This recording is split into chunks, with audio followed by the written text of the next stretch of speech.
This guy said it after I bumped into his friend. Okay. And I was like, oh, me? I mean, seems kind of rude. Because honestly, like I said, I was hammered. I forgot that my homie had put me on about that guy prior to. So I was like, seems like, rude. And so I'm like, literally, I was staying with my homie. He lives right down the street from that bar. So I was like, okay, I'm just going home, man. Like, I'm all good. And he's like, yeah, you better go home before I don't let you go home. And I was like, what? That sounds like a rapey thing. That's a sick line to hit somebody with. And I was just I like, gotta go home before I don't let you go home. I wonder what would happen if I ever said that to like a girl. You probably did. Yeah, that was probably one of the things he said when in the locker room. Yeah, well, in the hallways while they're walking in off the buses. Matt's got his Beats headphones on. You better get home before I don't let you get home. It was honestly like wild. Like I love So. She was cool as hell. Like shorty. Like again, another Deerfield person. Yeah. Except for a long time she was homeschooled. So it would just be like when you're riding your bike and you say, "Who the fuck is that girl?" And like you're all a bunch of fucking like horny kids. Like, oh, you see that girl behind my house? You better get home before I don't let you. Exactly. Yes, sir. But yeah, Finally, have a fucking day, Matt. Have a fucking day. I've been waiting 37 episodes for that joke. It took half that bottle and some of this Douce. Douce, do it to you, baby. It was all the Douce. Things changed once the Douce was handed around. I'm telling you, man. It's Henny.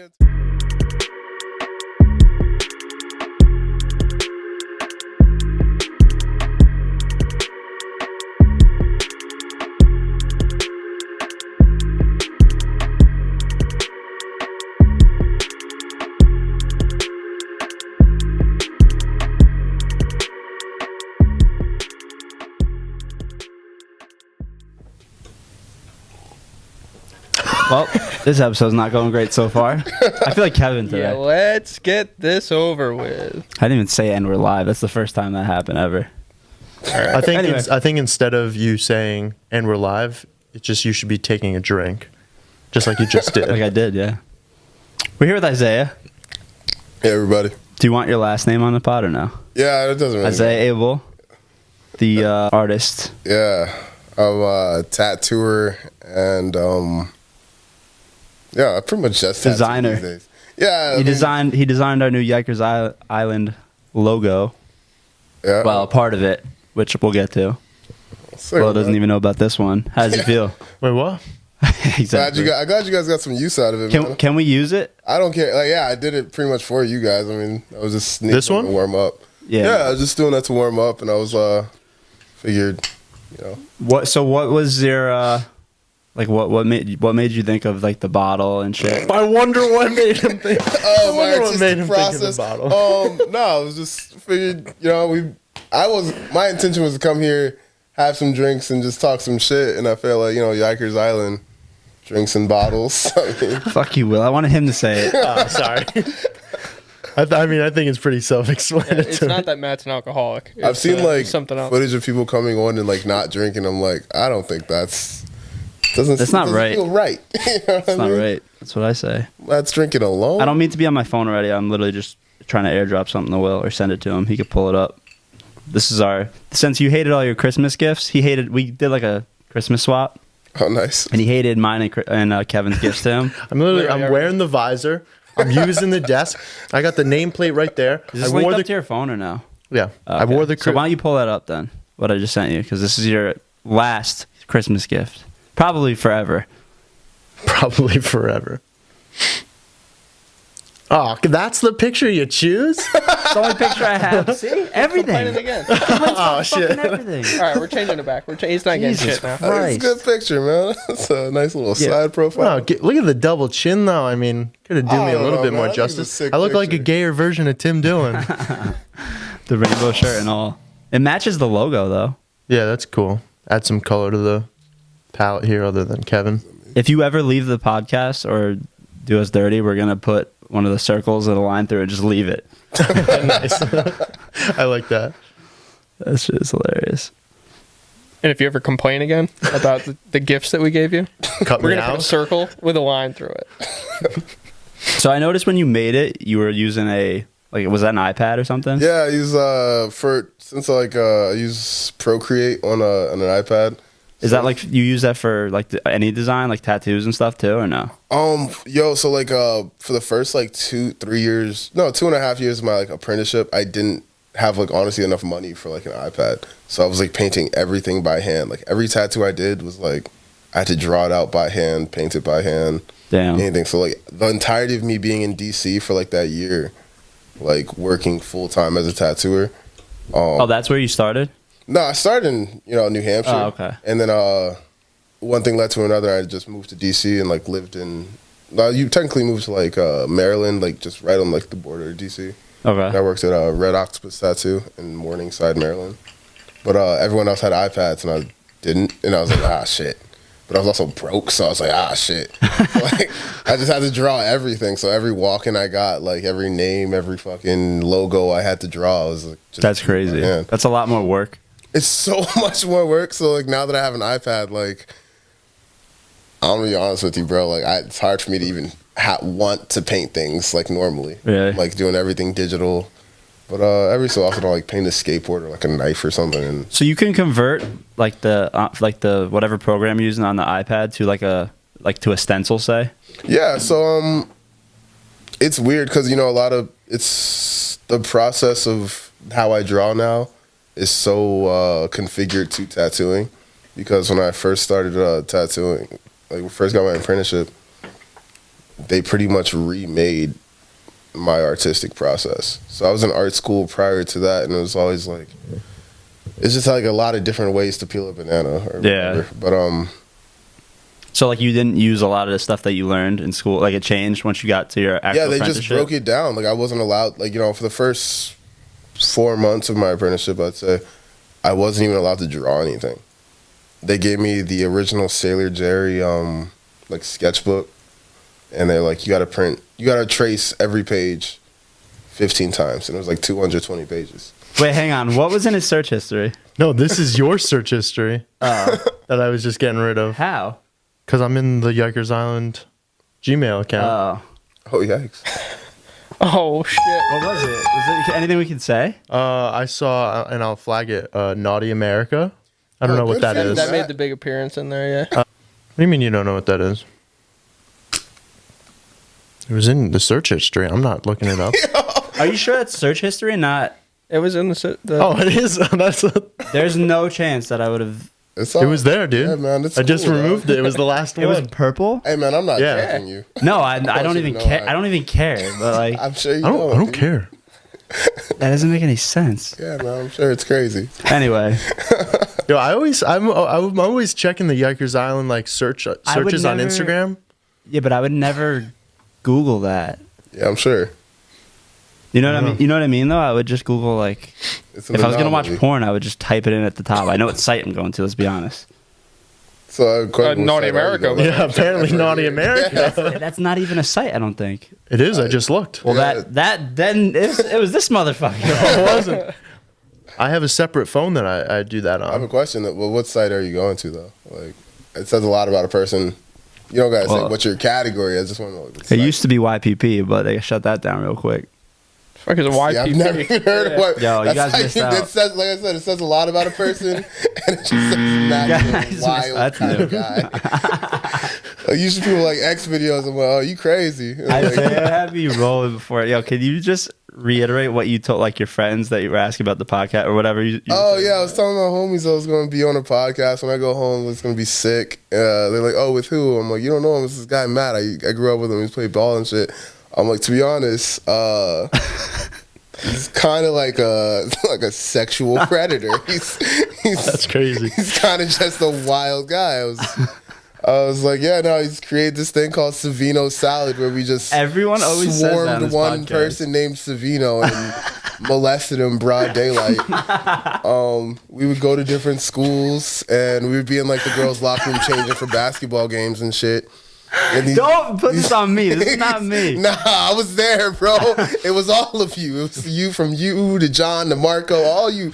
I'm airing y'all out. Oh my god. Y'all was in there on scout or like patrol, just looking for stuff. And I was just there disappointed. I was like, oh man, what's going on? That's my brother. That's my brother. These are his friends. Oh man. But yeah. Good times. I mean, y'all can play some fucking basketball though, so good for you. But all the other stuff, that wasn't what I was there your for. Pre-game rituals were absolutely madness. Poor legs. Poor legs, man. Shout out to Michael Gregori. It's my baby. What? Why legs? We're not gonna get into that. Why legs? That's a good question, Matt. We don't need to get into that. It's basically a whole Savino salad situation, but Yeah, but just Liguori. Yeah, man, I'm sure Liguori, like, you know how people usually get PTSD, like, after the military? I'm sure, like, he was at, like, boot camp, just, like... Saw Matt again. You almost got me. it wasn't even... I swear with Savino, with Liguori, it wasn't even me as much as, like... No, it was. Nah. Again, Matt, I was there, bro. Like, you can tell these other guys, man, but I partook. And I partook. So I'm not gonna act like I was just like watching. I was hey, you know, when in Rome. Oh shit! How many tattoos do you have yourself? I stopped counting a long time ago, bro. Like after a while, it's kind of hard to like consider like even what to count anymore. Like, right. Do like each of your fingers technically count as their own tattoo, or is it just like J.R. word? Smith, just one big tattoo, 22,000 tattoos. Honestly, no, that motherfucker's tattoos are stupid. I feel like my issue with J.R. Smith's tattoos, especially, is like you got so much money and like that's what you have. I feel like you still getting tattooed in someone's kitchen. I'm like, bro, go see somebody. Like, get a good tattoo. And it's just like he's got no space left. That's the problem. Bro, cover the bullshit you have. Was he covered though, like before he got in the NBA or no? I honestly can't remember. I think I don't think he had too many when he was on the Nuggets. But I think when he like came back from overseas and like back on the Knicks is when he started going crazy. Nuggets JR. When I really realized how many tattoos he had was when like one of the newer at the time, like probably NBA 2K something came out, 2K15, and like they just had added tattoos. Because remember, like they didn't used to put tattoos in the video games. Yeah. And then they put them in all of a sudden. I was like, holy shit, he has that many tattoos. I just want to say real quick, I wasn't slandering you, JR. If you need a tattoo, hit me up. That would be a big flex for me if I tattoo J.R. Smith. Yeah. I thought about that after I said it. I was like, shit. He was pretty covered back then. Yeah, I guess he was. Does he really have the Supreme on his legs? This might be. You know what I'm talking about, though? Yeah. Is that real? I mean, NBC Sports seems pretty real to me. Damn. That's so disappointing. But also, to be fair, though, for J.R. Smith, that's actually pretty fitting because when Supreme dropped the NBA sleeves and stuff, they had him, like, model for it. Oh, I didn't even know that. I also missed that drop. I hate that. But, yeah. He was the model for I think he had, like, the face mask and the sleeve. Yeah. So, I mean, I guess technically, if you want to say it's a sentimental tattoo to him modeling, I guess it counts. Yeah. You have any stupid tattoos? I have a ton of stupid tattoos. I have, like, my favorite tattoo, honestly, is I got this little dancing cat. Like, literally, this is my brother's, like, tombstone, like, a very emotional part of my life. I was like, let me put this little dumbass fucking Felix cat right on top of that. But I don't really do the whole meaningful tattoo thing. I just feel like this should be good and fit the space well. I feel like if it looks cool, if you just like how it looks. Honestly, yeah, dude. Like, as long as it's cool, like, you should get it. But Did you guys know he has his head tattooed? Oh, I saw them. Yeah, until we got inside. Yeah, not until we came inside. Yeah, I saw them. The hyena, yeah. So do you get most of this work done at the same shop that you work at? No, honestly, so a lot of my tattoos came during my apprenticeship. So, like, I was pretty well tatted before my apprenticeship. But then, like, when I was there, and I was there, like, 12 hours a day, honestly. And I would work nights and stuff. So, like, I was there for, like, a good portion of my life for a couple of years, like, in the shop. So people would get, like, new machines, like, yo, let me test this out on you. And I'd be like, okay. You know what I mean? I got, like, my stuff. They didn't make you pay for it, though? No, I haven't, like, honestly, even now, like, I've still been getting tattooed, like, places I work. Like, a lot of my homies, it's kind of a thing amongst tattooers. Yeah. Like, you'll tip your homie out. Like, you'll always ask, like, hey, man, what do I owe you for this? But they'll usually be like, nah, I don't owe you anything. So, like, you tip them out, like, respectfully. Yeah. But you don't really I really don't have to, personally. I don't know, maybe I'm just a nice guy and no one asks me for money. What's the, like, tattoo tip etiquette? Tattoo tip etiquette is, like, honestly, like, people are like, yo, what's a good tip? And I'm always like, anything, because some people leave nothing. But I'm also just a pretty grateful guy. Like, there's a lot of days where I wake up and I'm like, yo, my job is to literally go in, someone wants something that I've drawn up, and they're like, yeah, I want this in your style, and I want this on my body forever. So the fact that you're giving me any money at all, I'm pretty much geeked. I'm like, yo, what? Like, I'm paying my rent quite literally off drawing. I'll take that all day. So when people are like, what's a good tip? I'm like, yo, you showed up. Like, yeah. Like, you know what I mean? I'm stoked about that alone. So anything you leave is a sick tip. I gave like 20% for my tattoo. I mean, that's... You have a tattoo? Yeah, you don't know that? You lying? Oh, it's lit. Why would I lie? Oh, that's fire. My family crest. Who did that? The guy who tattoos my sister, I got it over in Newburgh. You think you could... Or Middletown. You think you could fix that a little bit? Fix it? Oh, mine's is straight, bro. It's a solid. You got it. The family crest is sick. Yeah. Did you know that? I don't think you knew I had a tattoo. I feel like I saw it. Probably on one of my... I feel like I did see it on Instagram, but I didn't think that you did have tattoos for some reason after that. That's the only one I have, but... Like, once you said it, I remembered seeing it, but... I feel like the only thing that really makes a tattoo quote-unquote bad, in my opinion, because art itself is subjective, and you can't really say, like, someone's art is bad. Is if you're J.R. Smith? No, his tattoos are bad. The only thing it makes tattoos bad, because you can have technical application that's just trash. And so, like, if it doesn't last forever, that's a big part for me. Like, traditional tattoos, that's why I love them, is, like, you can see my tattoos across the street. Like, you know what I mean? Like, you can see me across the street, that's an eagle on his neck, that's a fucking like a spider on his hand. Like, it's very bold, it's very striking, you know what's going on. That's true. But, like, and it's going to look like this 10 years later. But, like, when people get, like, those wispy, like, just poorly done tattoos that, like, fade in, like, 2-3 years, and it's like, you can't really, I feel like then you kind of just got finessed. Like, as tattoo artists, there's, like, you lose a little bit of artistic integrity when you start doing, like, the styles that don't last very long. Yeah. Which would be what? Watercolor tattoos last about a year. What the fuck is that? So, like, you ever see... Like, really bright? No, dude, like, watercolor tattoos are, like, when people, like, get, like, the tattoos. It's usually, like, Disney characters. It's fucking dumb, but it's, like... He's gonna pull it up. Yeah, dude, pull up watercolor tattoos. But, yeah, it's fucking... It's just a shittily done version of a tattoo where it's, like, it's supposed to look like wet watercolor on paper. And it's like, those tattoos are quite honestly the bane of my existence. I hate those tattoos. When people ask me to cover watercolor tattoos, I'm like, with what? Like, you know how, like, deep you have to pack in those, like, so, exactly, the Disney, the one that came to my mind was, like, Stitch. That's the one you always see. But it's like...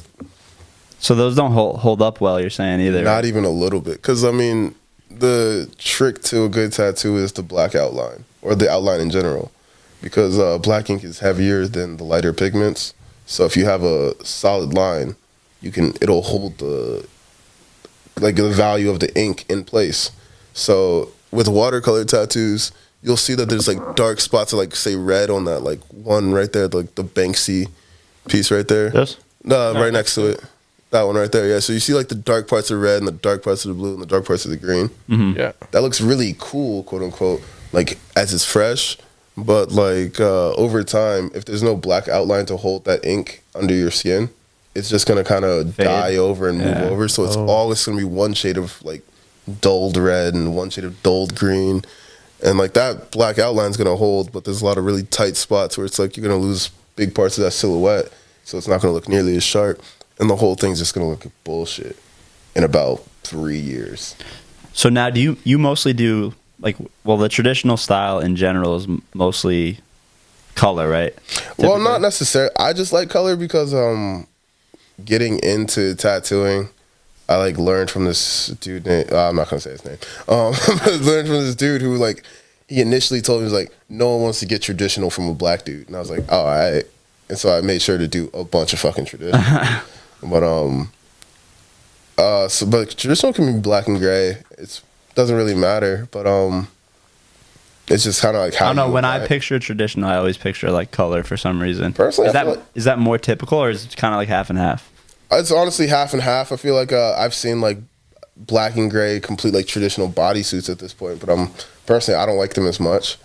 I like to do color. I like to do a lot of stuff, and I like spent that year in DC, and I really learned how to put color in on like all pigments. So like I've seen people like, you know, black people come to me like, I love colored tattoos. I didn't know I could take that. I didn't know I could have like red. I'm like, yeah, man, it's like all about like just not being scared to apply it. Like I feel like a lot of people just like aren't familiar with it, so they don't go and like learn how to do it. So you're talking about the artists, like they don't know how to do it? Yeah, so I mean, I've had tattooers who are like, yeah, I don't know if you can have color. I'm like, bro, I'm light as hell, bro. I'm like cappuccino brown, bro. Like I can take most colors, like just general color theory.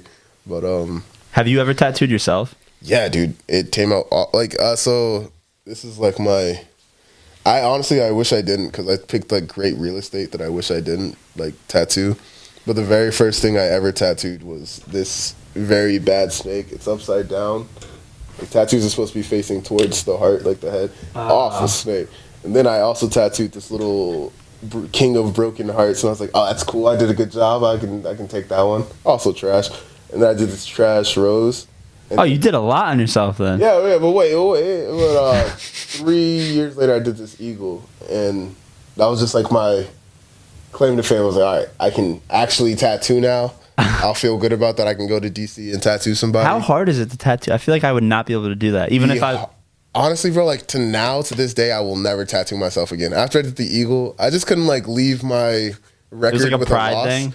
Yeah, I was like, I can't leave with a loss. Like if someone asked me if I tattooed myself and I gotta show them some bullshit, so I'm like, yeah, I'll show you the bullshit, but I also did this really good eagle. Yeah. But no, tattooing yourself is so hard. Like I've seen people like tattoo their knees by themselves. I'm like, good for you. My brother did all of his, or most of his. He did one on his chest that was like, when you read it from like your perspective, it said hope or some shit, but then from him, like looking down, it said death. You just flagged that? Like one of those. I was going to. Weird one. Motherfucker, I poured another drink. Will flagged it. I was going to. I didn't actually hit the button, but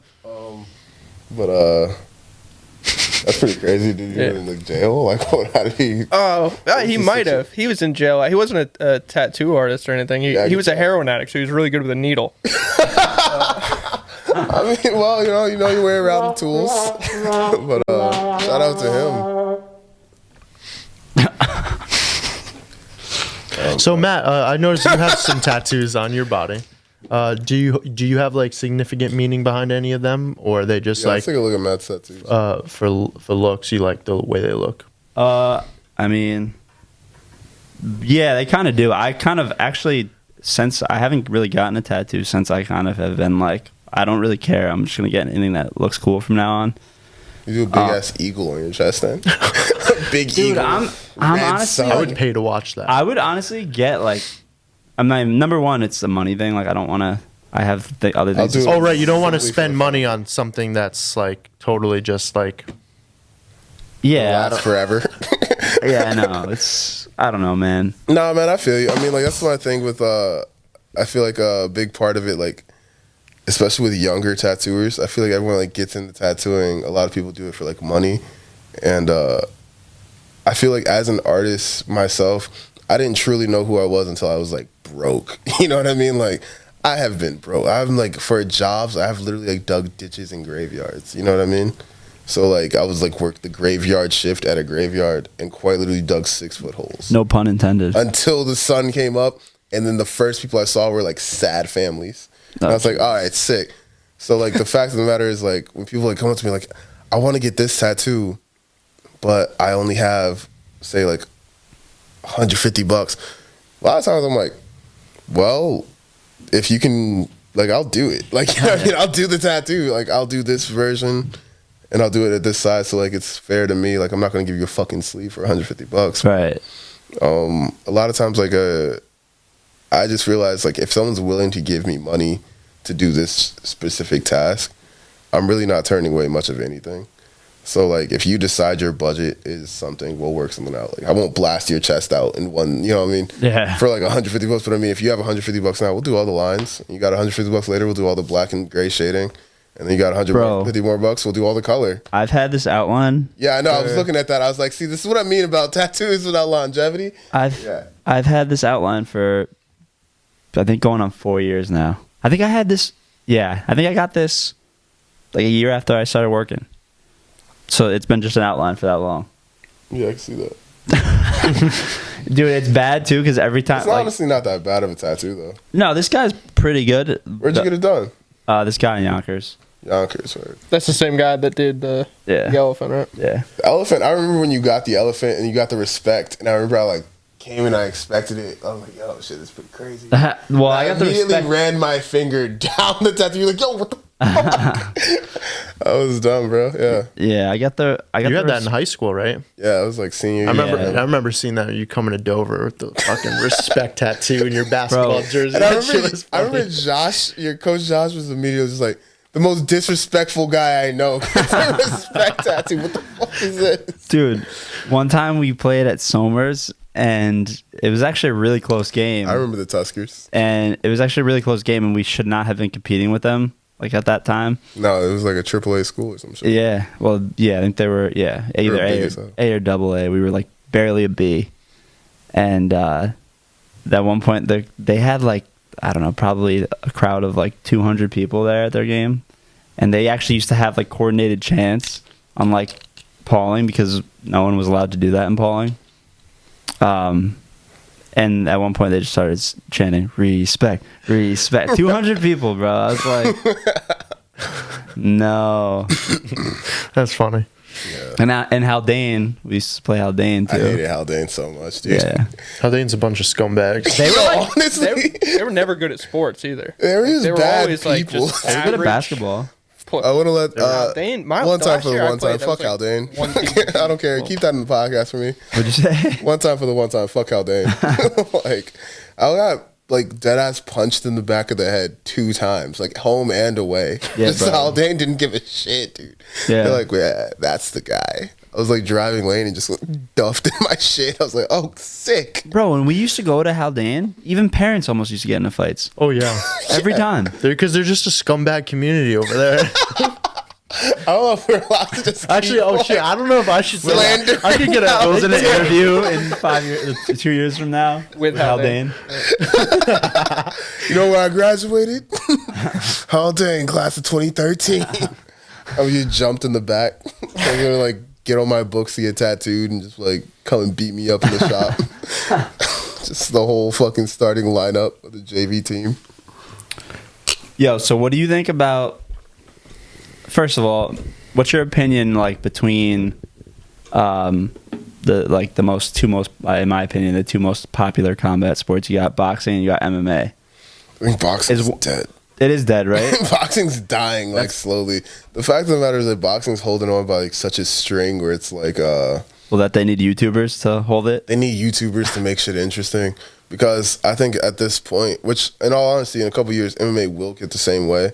But it's just like Are you still fighting, by the way? That's why I brought this up for anyone who doesn't know. But I have like little to no desire to compete anymore. Like after I fixed my record, like I lost like my first 2 fights, and I was just like, dude, this sucks. And then I like had to hit the drawing board and like build. So I like fought 3-4 more times, and I was like, all right, cool. At least I'm 4-3. I can live with that. Yeah. And then I was like, then I did a couple kickboxing fights just because I love kickboxing. And then I did a couple more like jiu-jitsu tournaments. But I have no desire to like really like get in the cage again. Which I realize like is kind of crazy because like you would think like if someone asked me like, hey, do you want to do a kickboxing fight? I'd take that like no pay needed. I would just do that. Well, Dylan's looking for a fight, so I would beat the dog shit out of Dylan. I want that belt. I would love that, dude. Yeah, dude. Wait, what weight did you fight at? So my very first fight, I fought at 170. Awful decision. My frame does not support 170 pounds, bro. I was malnourished as fuck. And then I went back to New Hampshire, linked with my team, actually called Team Link, and I started fighting at 185, which was honestly like way better for me at the time. And then whenever I kickbox 205 because everyone's slow. Damn. Makes me look like awesome. It honestly just makes me look great. But yeah, no. So what do you weigh like right now? Like what do you walk around at? I don't know, dude. I've just been lifting weights lately. I haven't like even had any desire to jump on a scale. I've just been lifting weights and wrestling, so like more or less just to like keep fit. Like I'm just curious because I'm trying to make this Dylan fight happen. I will, or no fucking I way. will quite literally cut weight to any weight that Dylan wants to defend his title at. I think Dylan weighs like. I'll pay half his plane ticket. Like I'll be there just for the belt. Just for the belt. I just want it. I want, like, you know what I mean? Like, at least someone wants it. It doesn't feel fair that he beat up Tyler Smith for it. I'm like, that's not really a win. You don't get a belt for beating up Tyler Smith. We've been beating up Tyler Smith since we were kids. Like, which we were talking about before we started recording. Yeah, dude, you don't get a belt for that. The Deerfield crew. How many Dylans do you think it would take to beat you in a fight? How many Dylans it take to beat? They don't make enough Dylans to beat me in a fight, bro. Like, you gotta realize, like, I grew up with Dylan. How many of Dylan's hair follicles would it take you? Honestly, bro, to beat you? If I had to tattoo Dylan, I'd be like, yo, you got it. Like, if it was like a fight Dylan or tattoo him, I'd fight a million Dylans forever. Like, just like, I've seen that man. That boy is Sasquatch. Like, that boy crazy, bro. Like, I just imagine it'd be tough. I wonder if has there been one podcast that you've been on as a producer that we haven't talked about Dylan? No. Yo, shout out Dylan. Oh, no, honestly though, like, you know, all jokes aside, Dylan at one point was like one of my best friends, like growing up, like just super, like sturdy. I would just leave my house, go straight down the street, and go see what Dylan was up to, and then we'd immediately go across the street from his house and bully Tyler Smith. No, we see what Kyle was up to first. If we spend, hang out with Kyle, and then Kyle, I'm not gonna say his name, but fucking, I know what you're talking about. Yeah, and then we go see what Tyler was up to sometimes. But like I used to hang out with Dylan a lot, sturdy. I love him as a person, but if it comes down to a fight, I would dog walk Dylan. I would dog walk. Yeah, I don't think Dylan would take. That's one fight I don't think he would take. Yeah, I mean, I wouldn't take it either if I was Dylan. You know what I mean? That's not a good fight for him to take. I put, is boxing turning into a joke, which you already said. Yeah. That's what I want to ask you. How big of an advantage is it to have more weight on someone in boxing versus MMA? I would think that MMA is like way more of an advantage. Both. Really? You gotta realize, like, if you look at the Tyson Fury, like Deontay Wilder fight, it was just like Fury came in so much heavier. So like the first couple rounds, he just pressed him with a clinch. When you're fighting so much to get out of a clinch with like a drastically heavier person, your legs die, your shoulders die. And once your legs and shoulders die, you really have no defense. You can't move and you can't keep your hands up. Yeah. That's why he ate him for the next couple rounds. Once you can put that amount of pressure on somebody, it's a whole nother fight. But in like MMA, where someone's a lot heavier than you, have a lot of kind of ways around it. You know what I mean? And so like... Oh, so you actually think that it's like if you had to pick one, you'd rather do an MMA fight with a weight disadvantage? Well, you got to think about it like this. It's like wrestling. If you come in overweight in an MMA fight, the other person, like, you lose a percentage of your purse. Right. But it doesn't necessarily give you any type of crazy advantage. That's why they'll let it go, because say you're heavier than me, I'm heavier than you. We're standing up, but I'm only like, say, 6 pounds heavier. I got a little bit more weight behind my punches, but it also takes a lot more blood energy to like throw these punches. And I'm not in as great of shape as you because you actually cut weight and you maintain, and then you had a full rehydration. When I was cutting weight clearly until the line. Right. So I've never really got to the point where I could like my body start to recover. So I never thought about that. Yeah, sure. No, and you get hit that. That's like Mike Perry's last fight, right? He was overweight and still lost. Yeah, you can be overweight and still lose. He was overweight by a lot. Yeah. Mike Perry is not a great example for that. I don't even think he tried. he was eating like sending him videos triple quarter pounder. Yeah, I'm like, guy's a scumbag. I like love and hate Mike Perry at the same time. He's like the guy you like don't want to show up to the party, but when he does show up, it's gonna be hilarious. Yeah. You know what I mean? Like, oh shit, he's here. But yeah, no. So I feel like as far as weight goes in MMA, it's like, but yes, it gives you a lot of other opportunities. Like, say you get tired, from using all that blood energy standing up, you go for a takedown. You're heavy on top, but my guard is better than yours. You have a lot less energy to fight out of these submissions, and as long as I keep pressing and pressing and pressing you with like submissions, eventually you're just gonna quit. Yeah. I feel like a lot of it goes into your mental. Like, if you try too hard to just make it to the fight, you feel like you already won when you're fighting. so you don't really fight that hard for the W. That makes sense. Yeah, the reason I brought that up is because the whole Nate Robinson, Jake Paul thing. Like, when I saw that fight being made, I was like, Jake Paul's way bigger than him, though, I would think. And when they actually weighed in, it was a 10-pound differential or whatever it was. So I was like, well, obviously he's gonna win. I think frame goes more into like combat sports than like weight, the actual number of weight. Yeah, and like how you support your frame. So like especially with like Jake Paul, like the motherfucker's like a D1 wrestler. You know what I mean? Like he's not a stranger to combat sports. Yeah, he's only fought YouTubers, but he's also competed at a high level of just like that kind of athleticism. Right. Whereas like, don't get me wrong, like Nate Robinson is a world-renowned athlete, but as someone who did both basketball and wrestling, I was able to like kick it through like basketball, like conditioning, because of how hard we had to go at wrestling. Like it was just rough. What weight did you wrestle at in high school? Because you got way bigger like after high school. I wrestled super light. I wrestled like I wrestled 112, then 125. Like this is like in middle school. Like middle school I was like 112, then 125, then like 130, and then I stopped wrestling at like 150. Was that your senior year though? No, I wasn't senior year. Senior year, no, junior. I think that was my sophomore year. That's why I stopped, because I was like, I am 150, and like for high school wrestling, like 150 is like, those are like the all stars. Those are the seniors that are like cutting down to 150, and I was just naturally like growing, so like right, it was just too weird. So I stopped wrestling for what's it called, the school. And I would just do travel wrestling and stuff, so I would just sign up for like random tournaments, and I would do that sometimes with like Dash or whatever. And so I would just like do random tournaments just to like stay into it, because I loved wrestling. I just also wasn't about to like cut weight during my growth spurt. Yeah. And so I just didn't want to do it for the school that much. Yeah, that must be so unhealthy, like cutting weight like that in high school. It depends, because some people find like that sweet spot for them. So like some people like, when you weigh in, like, you know, at the very beginning of the season, they give you an amount of weight that you're allowed to make. Like, you're allowed to cut. So they'll check your body fat, and whatever your body fat percentage, you're allowed to lose your body fat up to a certain point. Okay. And so you're never allowed to go anything under that. Otherwise, they won't let you wrestle. But it's still pretty rough, because you need a lot of that fat energy to, like, grow and become a person. Right. But fucking... Especially at that age. Yeah, especially at, like, literally the cusp of puberty. But yeah, no, so I did, like, I went away to school, and the only reason I got big was because John beat me up my whole life. And I was like, yo, I live in the YMCA. I live above the YMCA. There's a full gym at my disposal, and I have a meal plan.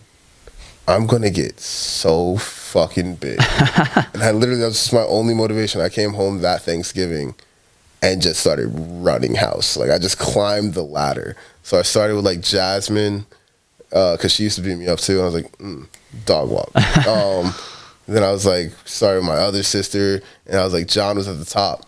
And I remember it was the best feeling of my life. It's like a video game when you have to beat the boss. Honestly, it really was. You know how many times, like, I was talking to my mom about it today. She was like, yeah, you and John, you and BJ used to wreck my house. I'm like, no, I didn't. I wasn't a part of that. I would just be living my life, and John would run me through a wall.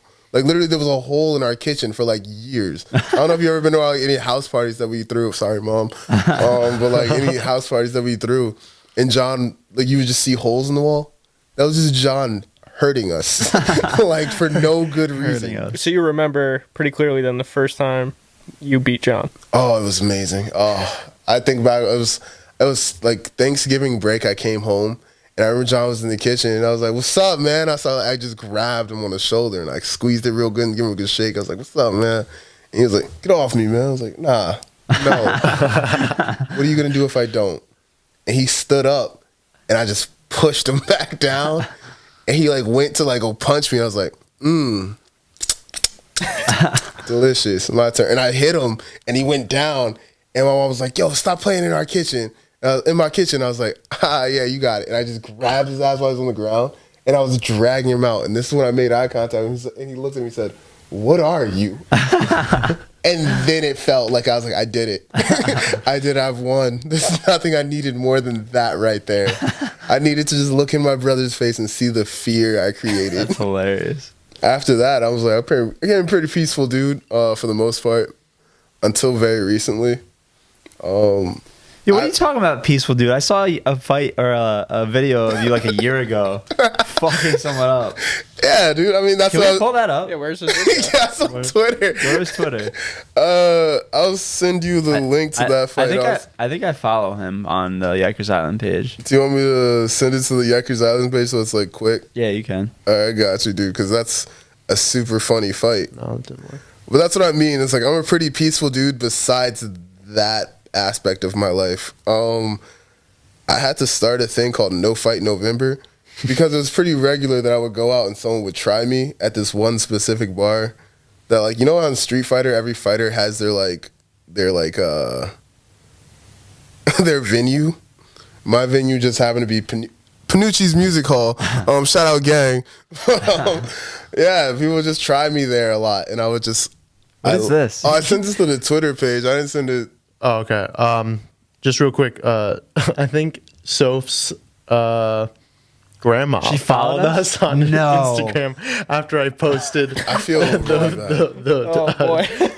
Instagram reel today. She the Odell followed us. Beckham post. Yeah, That's there's, wild. And there's another one too about That's Soph being wild. into foot stuff, giving FJs and giving foot. Oh no, Graham Yo, 0625. one time for the one time. Shout out Soph. We gotta get her on. Yes. We gotta ask her. So you ever get your ass ate, woman? we're taking her on the Yikers Island getaway weekend.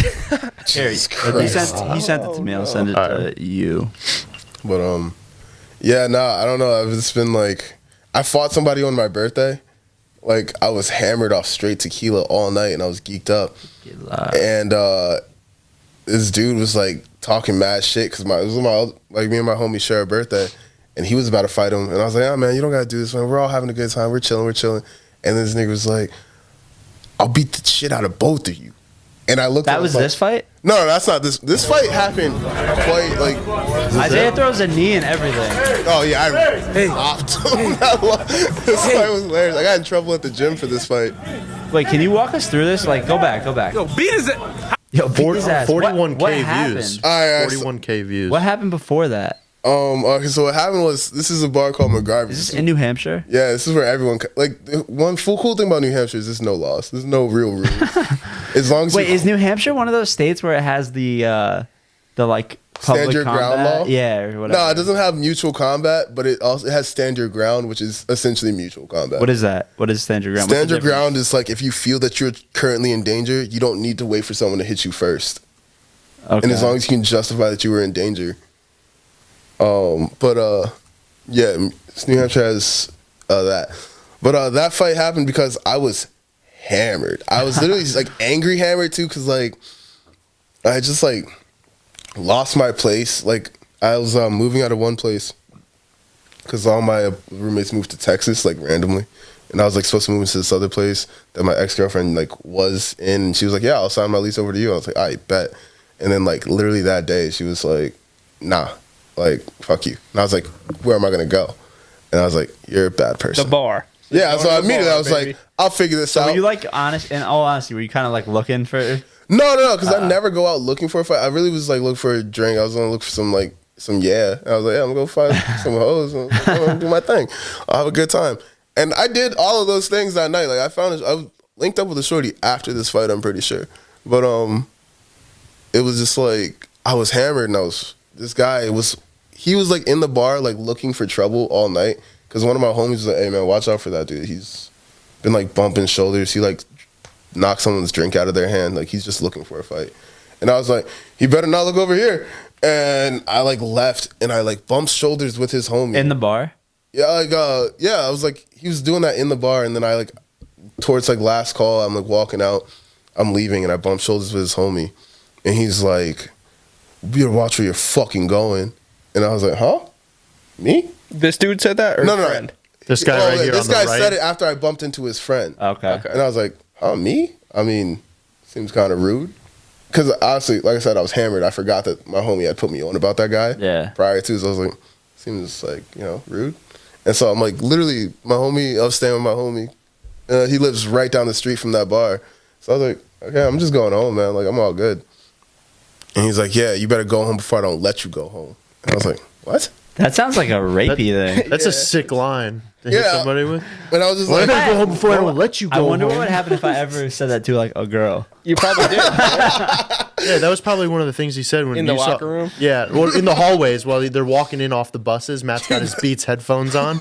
You better get home before I don't let you get home. It was honestly like wild, and like his friend, what says his friend was just like watching the whole thing. So this little white dude that kind of has the same frame as me. Will's in his window. You better get home before Yo, what? No. Yeah, wait, yeah, that's his friend right there. That's the kid you bumped on the right into. side. Yeah, and I was just right up like where my back is, like on my left, that guy. I bumped into him. He's just watching that now. guy behind. Yeah, that's the guy. So the guy on the right side who's built like I am. Oh yeah. Who is he? I don't know. Because he's not going to try to break that up. No, right? no. Innocent bystander. And so I literally turn around to go home, and as I turn around, I kind of hear him stutter step behind me a little bit, and so I just go like this, and he like tried to smack me upside the head. That's when I turned around. I was like, all right, so you're not really gonna let me go home, and that's when I was like, all right, buddy, and I started doing that, and then I just dog walked his little ass. Oh. Hey. Yeah, like it's like. Ooh. It's crazy. At that moment. It was at this moment he knew he fucked up. It's funny. My favorite part about this video is honestly the audio, because you just see my homie Dylan, like hear my homie Dylan, the guy next to him was like, "That's gonna hurt." Like it's like fucked. It's hilarious. You want to let this play out, or you want me to like keep stopping it? I'd let it go. We don't really know when to stop it. It's and I just hit him with a bunch Where's the knee? I remember you throwing right here in the clinch. And bang. I tossed him, and he tried to get up, and I pushed him back down. I was like, nah. Also, I walk away like smiling because I was just like having fun. Like this is right.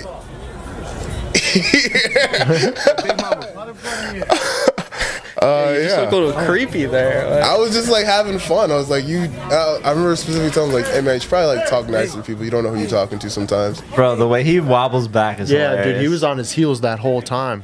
It's like funny. Like you see like dreads and hands flying up. I actually saw him pretty recently.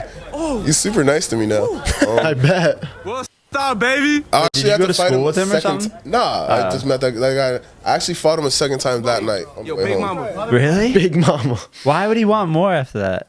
I don't know. Now his pride's hurt, so that makes sense. I was walking away, and I was like I said, my friend lived down the street, so like he just followed. He was like, hey, and I was like, oh, hey, what's up? And he's like, and he ran up. He was like, yeah, what's up? And like had his hand cocked, and I literally just kicked him dead in the face. I was like, boom. And I was like, you still doing this? And he like got up and was like, go for him. He was clinching, and we like knock into a car, and he's like fighting. He like starts to scratch the back of my like neck a little bit. So I just started choking him. I was like, all right, dude, I'm just gonna like leave. So how did that end? Someone broke it up? Nah, I let him go. He's like, I didn't know we was choking each other out. And I was like, yeah, there's no rules. And he was like, no, I don't fuck with that. And like walked away. And I was like, all right, cool. And I just went home. Quite literally went home. Yeah, that was a crazy night. I have a lot of nights like that, honestly. Like I said, there's no rules. It's kind of like Red Dead Redemption when you go to a bar. There's a good chance you'll fight somebody. Like Yo, I didn't know that New Hampshire had like real cities like that.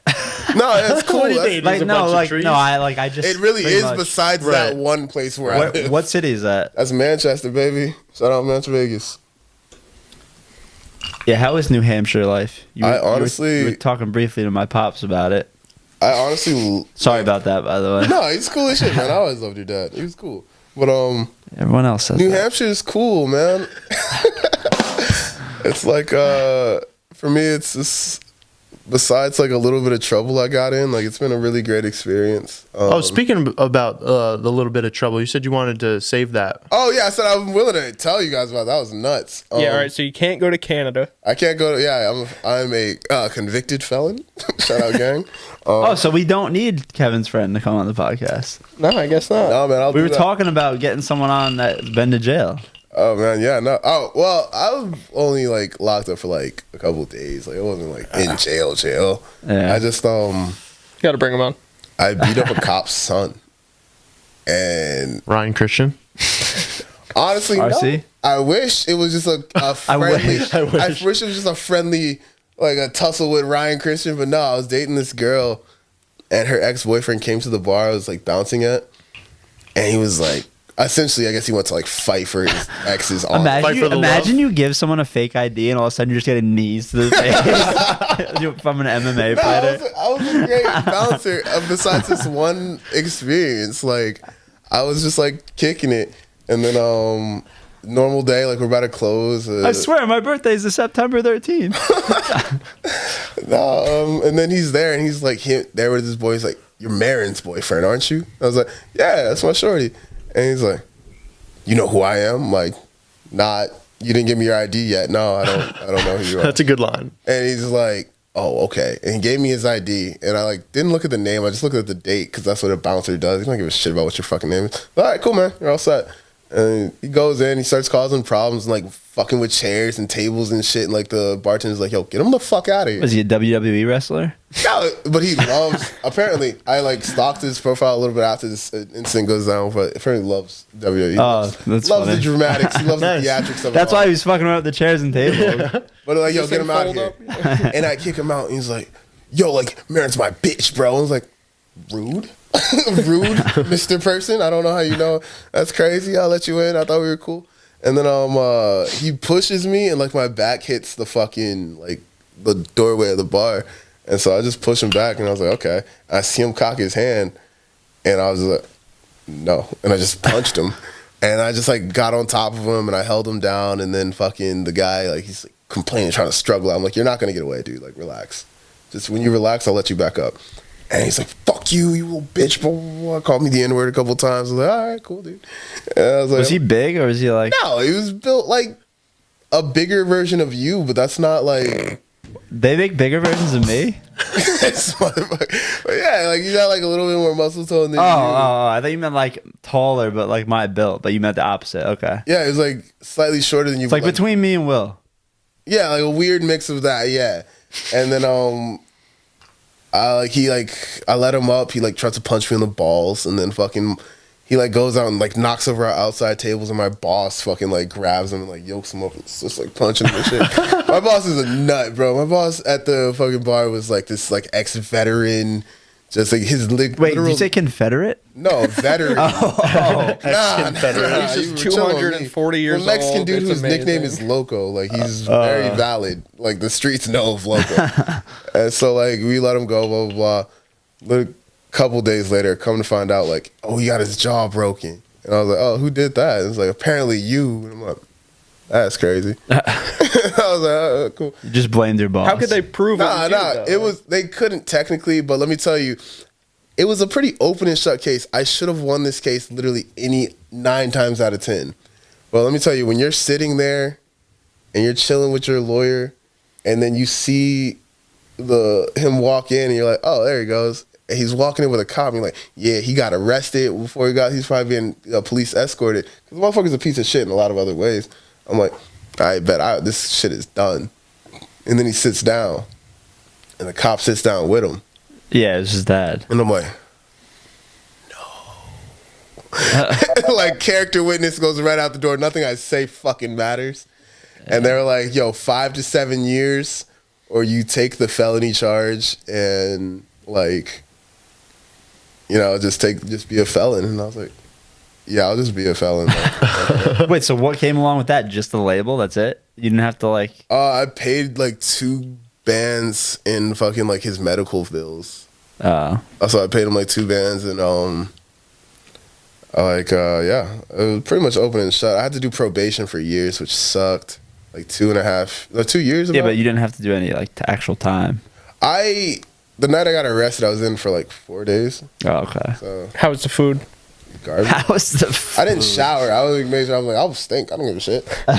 I'll just stink, bro. I mean, you weren't afraid of someone else, though, right? No, that was one thing. My dad was like very like avid, like because my dad, who has been locked up for, he was like, I mean, to be honest with you, I mean, if you do go in, I'm not worried about that part. And I'm like, thanks, Dad. I mean, I'm glad we're all keeping a pretty positive morale about the situation.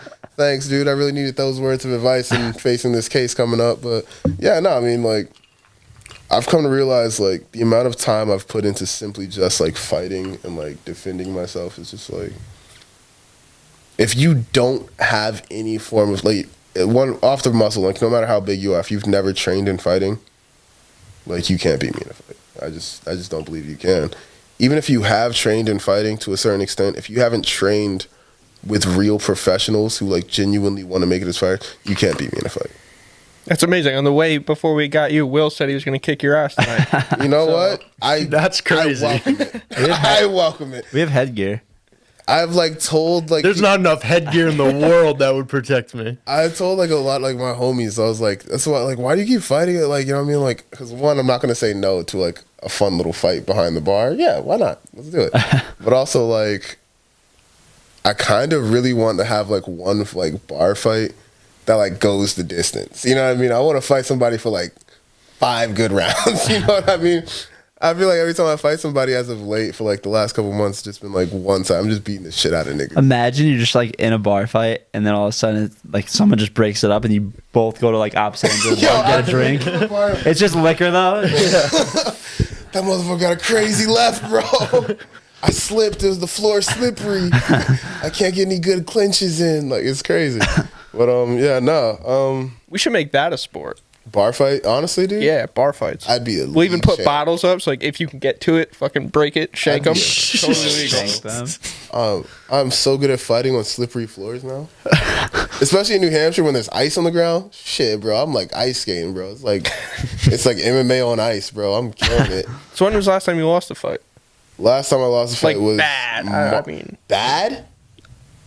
I would say the last time I lost a fight badly was definitely, like, professional. I was in a cage, and I would say, like, I went in. This was my first 185-pound fight, and I just, like, completely, like, nerves got to me. I didn't stick to the plan at all. I was not supposed to wrestle this motherfucker. Immediately take a shot, and I was like, all right, cool. Bad, and I ended up just, like, choking, like, getting choked, and I was like, this is dumb. I think that's the last time I lost a fight, was just, like, off dumb shit. Any fight after that, I've competed greatly. Like, I've never been TKO'd. Like, no one's ever... I've just been, like, choked out. You know what I mean? Like, but, do you tap or you go out? I fucking tap, bro. It's amateur. I'm not fucking... There's no money on the line, bro. There's no reputation. It doesn't fucking worth. It's not worth it, bro. Like, if I know I can't get out, the motherfucker got a good, like, spread on me. I'm not... I just, like... Your cousin fights. Yeah. And you fight. Yeah, man, I'll do it. Yikers Island presents... How big is he? Fucking... Bar fights. I think he's a heavyweight. Bar fights. I'll go up to heavyweight. He's big. I'll go up to heavyweight for it. That sounds like fun. He's big. I don't even Call think him he's up. local anymore. Call him up. Oh, what? Yeah, he's like a big name. Like, he's really, like, going? No, I'm saying I don't think he's local. Like, he's in Florida. Oh. Was he running? Good, it's warm down there. Top Take a trip. team? I'll go down there. I've trained at a lot of, like, cool gyms. Like, I think that was the coolest part about fighting was, like, it was the first real time I ever got to, like, travel and do some shit that I was interested in. Yeah. Like, I got to train with, like, Glover Teixeira. I trained with fucking, like, Calvin Cater a lot. Damn. Rob Font. All right, so what do you think about Greg Hardy then? Fuck that dude. Just get him out. I feel like Greg Hardy doesn't... He's yet to actually impress me. I feel like he's never actually put on any type of impressive feat of athleticism. Dude, every time he fights someone, I'm like, who the fuck is this? Exactly. Except for, like, last time. And I feel like he fought, what's his name? The guy with the huge back tat, the Russian dude, or... But the thing about that fight that upset me is, like, European dude. To be fair, and as much as I want to see Greg Hardy lose, like, a lot of those shits were, like, shots to the back of the head, like, for that forced TKO. He was dead-ass just punching him in the back of the head, and I'm like, yeah, wildly illegal. But it's Greg Hardy, so I guess we're bending the rules, but I mean, like, to be fair. did he fight Volkov? No. It wasn't Maurice Green. It was... Just go to... it was that one at the top. All right, Volkov. It was yeah. Volkov. Is that a bathroom right there? No, you gotta go through this door, through one more door. Yeah, I'll just show you. All right, cool. I gotta pee. I've been drinking. You're good. You gotta keep drinking. No, I have no intention of stopping. I didn't drink all day for this. Dude, You have a Rottweiler? Yeah, I have a Rottweiler named Tyson is my baby. after Mike Tyson or just? He was already named, but it fits. Honestly, he's a big piece of he's a big dumb dog. Should we move that mic closer to him? Yeah, could you just or just slide over? I'm sorry. No, you're good. Yeah, no, I have a Rottweiler at home named Tyson. He's my baby. It's like 5. He's just how much does he weigh?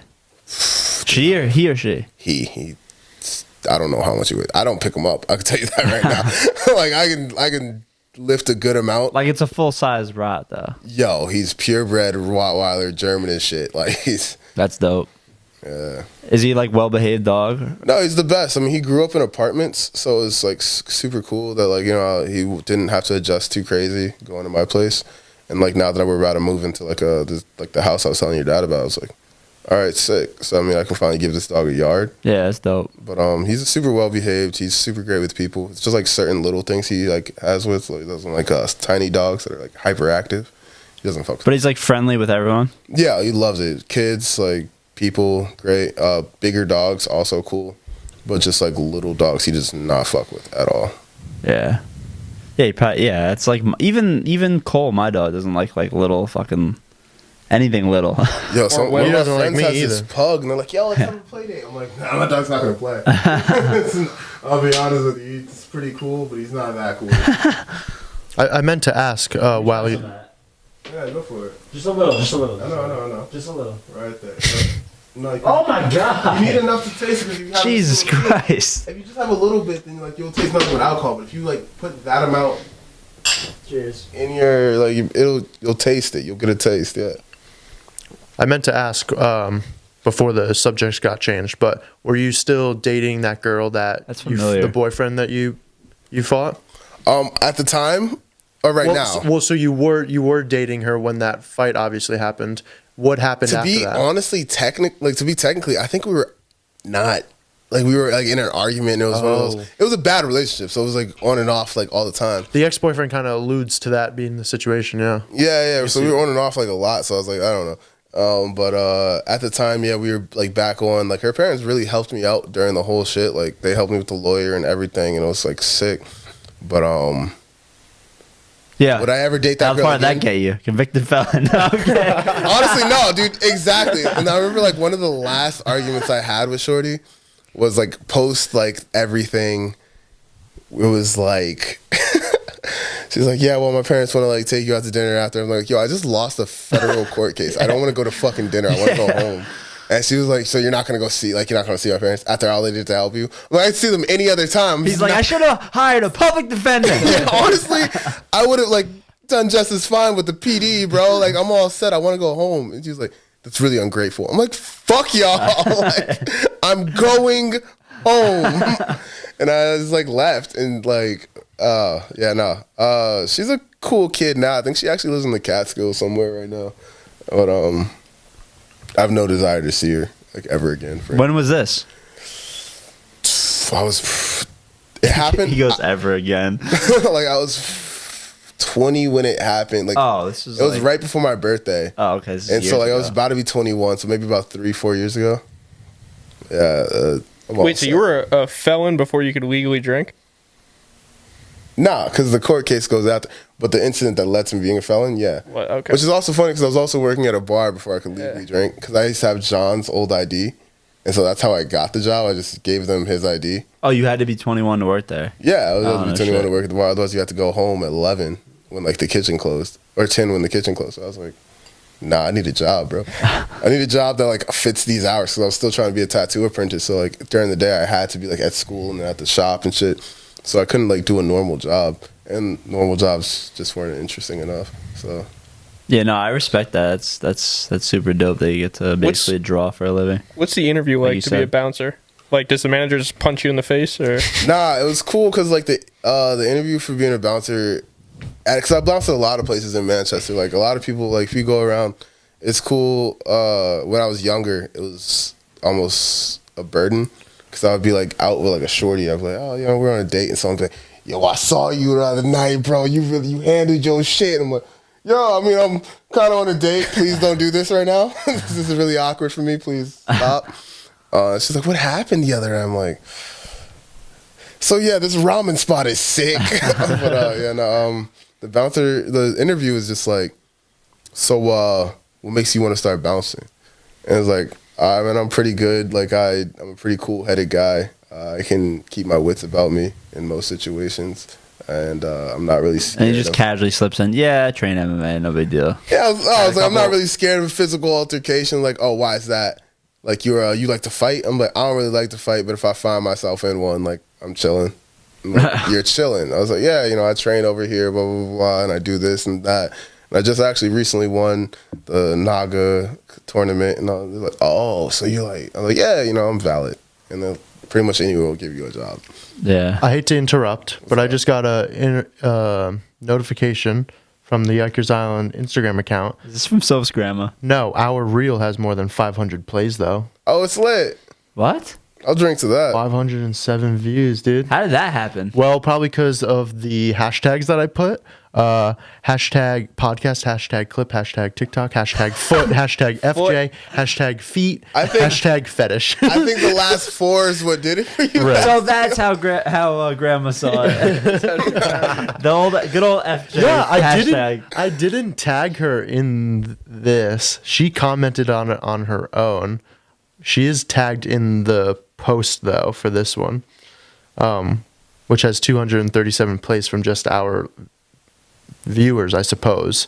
Maybe some people randomly, but on the reels, 500. Yeah, but aren't reels only shown to our followers too? Or no? No, reels go on like a whole little stream of reels. Yeah, it's almost like the TikTok For You page. I made it very like I was like super not into TikTok for super long time just because of my niece is on TikTok. I'm too old to be on any social media site that my niece is on.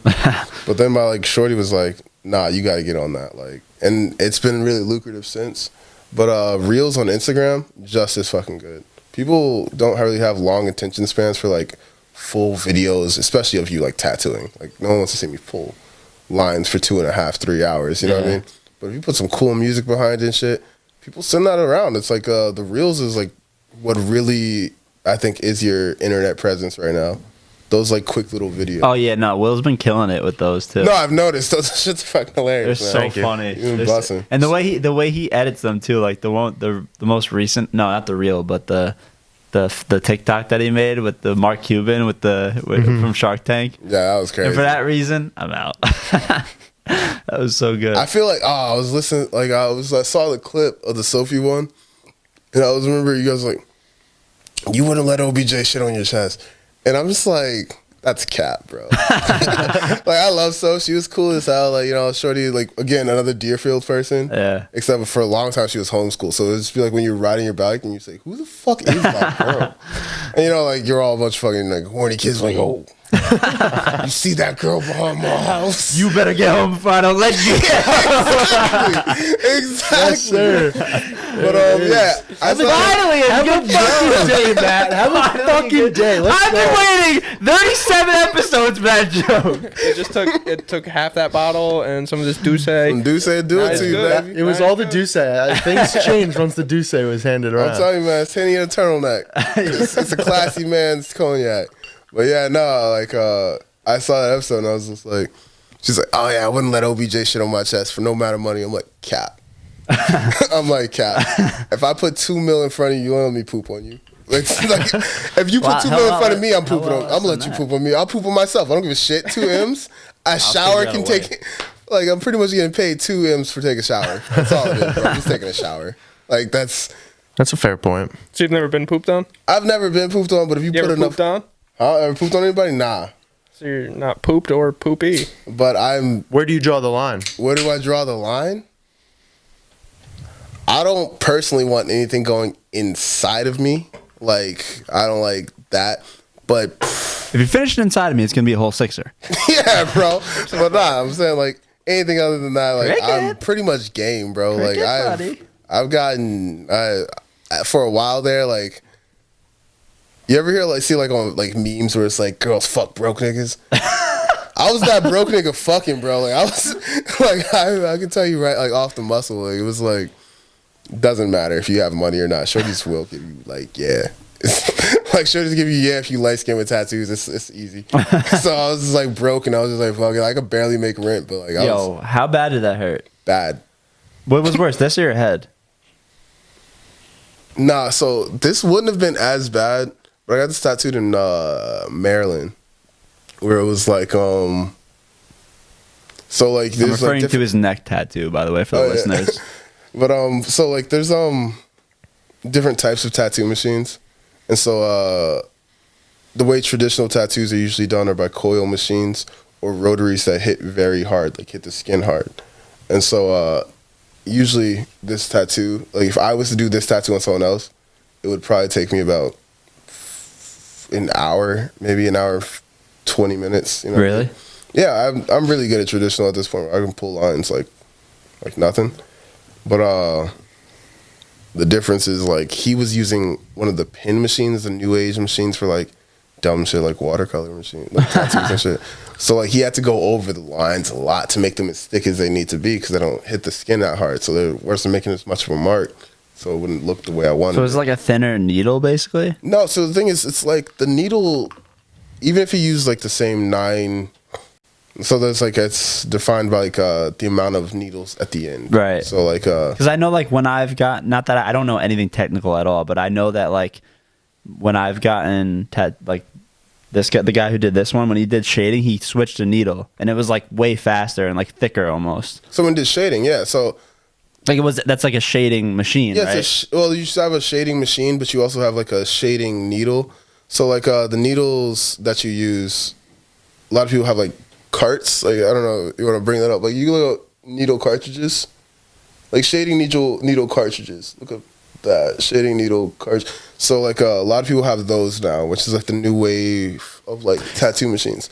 And this thing, that was the other thing I remember about it. It was like silent. Yeah, so it didn't make like that classic tattoo like noise. Yeah, like, it was just like. So he's definitely using a rotary machine. So those don't have the coils. It's based on like a motor. Okay. And you just kind of clip in these little heads to like get what you need out of them. And for some reason, I don't know if this is just me being like, I don't know, overthinking it, but for some reason I felt like that hurt less. No, well, shading hurts less in my opinion, no matter what. Like lining hurts because the nature of the business is like your liner has to go deeper than your shader. Okay. So all shaders hit a little, like a lot softer. Yeah, it was like that gold one. Yeah, they're all the same. Yeah, it was like that one. Yeah. Every shader hits like softer than your liner because it doesn't need to go nearly as deep. It just has to spread over more of an area. Okay. Whereas your liner has to be solid and sturdy and like hit that one spot perfectly. Gotcha. But so he was using the pin that had these cartridges. Whenever I tattoo, I use straight up classic like needle bars, like top of the line, like straight up old school needles and like old like solid machines.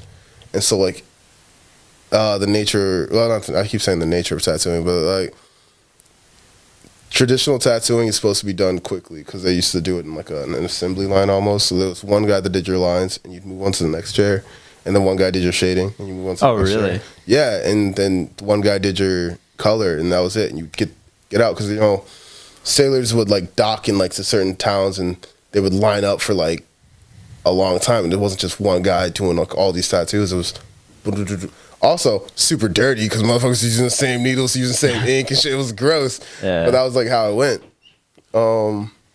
You got the HIV. You got the HIV. If I got the HIV, then we all got the HIV. Did any of your tattoos hurt? My ribs was the worst one. Oh, you the got your diamond. ribs tattooed?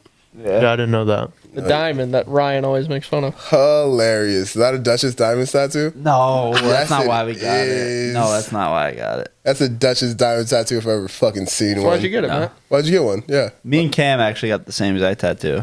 I didn't know Cam got any tattoos, bro. That's crazy. Yeah, he has the diamond up here, I think, and then he has a big cross. He actually has a pretty big piece on his chest, on his pec. That's new. I didn't know that. It's like a cross. Yeah, he actually had. He went to I think it's called Bang NYC. Oh, Bang Bang, yeah. So that's the style of tattooing I'm just now starting to do is the little like the micro tattoos, the black and gray stuff. Okay. Because like I just spent so much time doing traditional, and like I'm still still trying to master traditional. I know like my way around it, but it's just fun to do like those little tattoos. Like I just did the like creation of atom hands. I think I saw that. Yeah. Yeah, that was like really fun for me to do just because it also like was kind of a flex because a lot of people only think like, oh, Isaiah does traditional.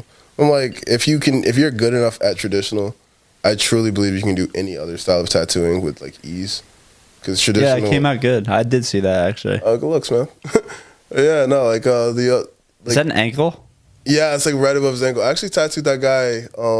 His name is my homie Mitch, and I tattooed. It's a very feminine looking leg. I feel like. Oh, you got shaved it. Yeah, you can't like tattoo hairy legs, bro. Yeah, it gets there's some hair there. That's why he was. That's why he was saying before that he would never tattoo. He would rather fight Dylan. Like I was just about to bring Dylan again. Yeah, bro. I tried to shave this one guy.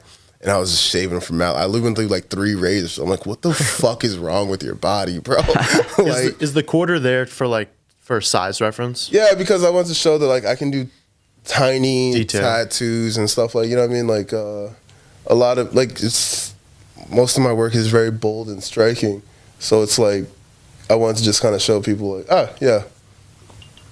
Honestly, it was more of a money move, and because I was like the Stone Cold Steve Austin. That one was dope. I love that. I love that fucking tattoo, dude. That was like a sick day of just like a bunch of random tattoos, dude. That's hilarious. Yeah, that was a fun one. Yeah, that's Stone Cold Steve Austin. You know that if you saw it across the street. But I wanted to like show people I could also do like the softer stuff, because not everybody wants like a big ass fucking snake on their. Wait, go up.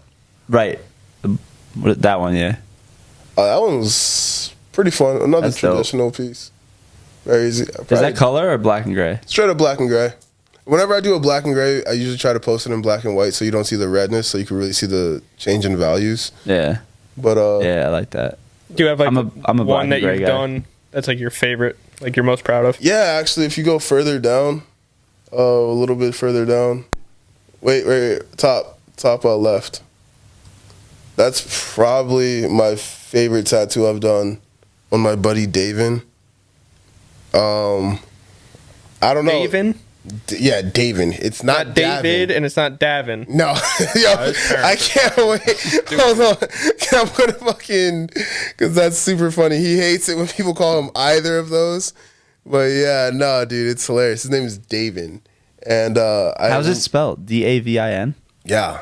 That's Davin. No, it's Davin. Like, I'm gonna keep it real with you. If he doesn't like it. If you call him Davin or David, it just he hates it. But no, he has one of my favorite tattoos that I've done so far. Like that Hanya mask, like it heals up great. It looks just like how I did it the first day, and that shit is. I could probably do it like a million times better at this point, but like at the time, like I walked that tattoo up to my buddy Randy, who owns the shop I was working at. And he was like, "That's a real fucking tattoo." If you actually, can you do me a favor? Can you bring up RB Tattoos real quick? Yeah. That's the guy. I used to work for him. He was probably him and his wife taught me so much, like sick people. But yeah, like he's a neo-traditional tattooer, and he got on by tattooing traditionally. I thought you were going to say he was a neo-Nazi. No. It would have been a much funnier story. But. No, you want to hear a funny story about Nazis in tattoo shops? Yep. Oh, okay, great. Yep. The shop so I was Kevin walks into at, a tattoo shop. The shop I was apprenticing at, I'm gonna hold you. There was like no white people that worked there. Okay. I worked for, was it like 2 Mexicans and like 3 Puerto Ricans, another black dude, no 4 Puerto Ricans, all a bunch of like, that was just the whole. See, shop. how come when he says that, I don't feel like I like have nothing in me says, oh, we should flag that. But if I even say the word Mexican, I'm like, flag that, Will. I don't know. Well, it depends on the context you say it, man. But like, it's just the reality. I was working. Not the complex. Not the. Fuck that joke up. Fuck that joke up again. Yeah, no, I was working for this dude. I meant to say not the complex complexion of their skin. Yeah. And we had they said context, and I was gonna say complex. Can you just buzzer him and get this over with? Do what? Never mind. Oh, we had like flash all over the walls. But there was this one piece of flash where it was like a bunch of roses and stuff, but it was also a bunch of swastikas in the roses and like around the roses and shit. And I remember I asked, I was like, so what's up with that? And like, what's up with that? And I was like, nothing, I guess. I don't know. But then like I would invite my friends to the shops and they'd be like, yo, what's up? Cool. Hey. And it was like, yo, what's up with that one? I was like, they won't tell me. I don't know, you can ask them. And they were like, yo, what's up with that? And they're like, what's up with that? And that was the only response I got about, so I may or may not have learned how to tattoo via Nazi. But via Nazi. Yeah, you gotta watch out for those Mexican neo-Nazis. I hear they're you would quite think, the problem in New Hampshire. You'd be surprised at the things that are problems in New Hampshire. Like My idea of New Hampshire is just going out the window now. There's cities, there's Mexican neo-Nazis. What's going on? It's there's cities, there's Mexicans. Yeah. It's a lawless land, man. Like the thing about like New Hampshire is just like Isaiah is there. It's live free or die. It's the like state motto. You don't have to wear a helmet when you ride a motorcycle. I know, it's crazy. When we went to Laconia, no one was wearing a helmet. I was like, Laconia is I feel like its own little piece of shit town, bro. Yeah. Like I used to. Oh, fuck Laconia, bro. Wait, so how far is Manchester from Laconia? Like 40 minutes, I think. Oh, that's it? Yeah, no, like everything in New Hampshire is pretty close to each other. Besides if you go super far up north, like Keene or some shit. Yeah. But, nah, dude, fuck that. Fuck all of that. New Hampshire's so crazy, though. Like, there's, like, no rules. Like, cops really don't give a shit about most things. Like, I've quietly gone from my dorm to my class, because it's, like, the whole campus was, like, a city. So, like I said, I lived above the YMCA. My like class was like maybe 3-4 blocks away, and I've like smoked weed in broad daylight, walking down the street, like walking past. Is it illegal there? I think so. Yeah. Oh, okay. I don't know what the rules are because no one gives a shit. Yeah, live free or die, brother. Yeah, live free or die. Like, quietly, if you're not shooting up heroin broad daylight, and I'm saying broad daylight, if you put a blanket over yourself and shoot heroin outside of the like on the street. No one's gonna ask any questions. They do not bother you. That's why, like, that's literally why I don't drive in New York, bro. Like, I'll drive in like because the heroin. No, like, I don't drive in New York because like the cops here are like just so like, whoa, I'm trying to like do some shit. Cops in New Hampshire are like, man, you really gonna make me pull you over? You really doing like 200 on the highway right now? That's crazy. I don't want to. You know what I'm saying? They're so reluctant to actually participate because I feel like people are gonna handle this themselves. But in New York, motherfuckers would be geeked up. They're like, you crossed the double yellow. That's crazy. You jaywalking? Freeze. I'm like, settle down. You know what I mean? Like Mom said, marijuana, New Hampshire, recreational use of marijuana decriminalized for yeah, so it looks like it's just decriminalized, but it's not like legal. But for the record, this is also like 2016. I'm sure this wasn't the rule. You know what I mean? Well, like, it did say that there was no prison time. So yeah, I was just being on the geeked up for years. Bright side, you've already gotten your fair share of that. I know Vermont. Living, baby. In Vermont, it's legal to like go to a dispensary and buy it and. Yeah, you can just be 20. Like even in Boston, you can just be 21 and just go buy weed. But they don't have dispensaries, right? New Hampshire. Boston? New Hampshire, no, not that I know of. There's like one right across the border in Maine that I go to a lot, which is pretty crazy. But Mass definitely has them as well as Vermont. Like you can like buy weed at like a gas station. It's sick. Really? Like you'll give you like a pack of joints. That's crazy. It's lovely, man. I like a pack of spliffs technically, but it's fucking great. It's lovely. It's fucking lovely. That's the thing is like I've lived in DC. You know what I mean? I've done my fair share of time like hanging out in New York and doing like fun shit. And you just done your fair share of time in general. Hey man, I wouldn't say that. It was a couple. I'm sorry, I have settle down, champ. It was a couple of days. Like I wasn't like. He's trying to put the gloves on. Yeah, I know, right, man? No, I'm not. It's just I had a good joke, and I'm trying to just build off of that. All right, I had one good joke in 37 episodes. Give me this, Isaiah. Give me this. I don't know. I think these jokes are getting too complex for him. There it is. I got that. Yeah. Oh, it would have been better if you said complex. Shun. What was complexion is. Oh yeah, that would have really sold it to everybody at home. And shout out to everyone, by the way, watching at home and on YouTube. Yo, bah humbug. Yo, funny, for the record, it's Festivus. You guys watch Seinfeld? Yeah, Yeah, bro, it's Festivus. It's like the holiday of airing grievances. And my only grievance is for one thing, like it's my like I don't like get on public forums a lot, but I want to say one time for the one time. If you make an appointment and you leave your deposit, now he pulls the mic. Yeah. If you make an appointment and you leave a deposit and then you don't show up to that appointment and then you hit me up asking for your deposit back, I want you and your family to go fuck themselves. All right? I'm not giving you that money back. Fuck you, dude. I drew up the tattoo already. I showed up to work. You didn't. Fuck you. That's my only grievance. My life People is dope. do that? Bro, people will like hit you up 10 minutes before their appointment and be like, yeah, dude, turns out my car is not registered. I'm about to go white to jail. guy voice. And I'm like, is that what that is? Are you doing a white guy right now? a lot of times, yeah, this is a white guy. Because It's New Hampshire. I'll be honest with you, bro. Fair point. No black person ever like stiffs me on their appointment. They may not tip me, they're not like, but they don't just show up to that shit. Yeah. They gave me $50. They're gonna be there. They gave the deposit. Yeah, bro. But fucking, it's always like, hey man, like my dog ate some bad tacos last night, and I just gotta stay with him today. Do you mind if I get that deposit back? And I'm like, I'll open it, make sure it's like on scene. And I'll close that bitch up. I'm like, I'm going home, man. And I'll just go the fuck home, man. I would never be that audacious to ask for my money back. So, no call, no shows literally make me sick, bro. Like, it's my least favorite thing. So in this theme of airing of grievances, it says here... Don't look at me. What are you looking at me for? I'm just saying. I'm just reading, and I'm engaging in eye contact like a normal human being. Oh, like a teacher? Sure. Each person tells everyone else all the ways they have disappointed them over the past year. Oh, sorry, Matt. No,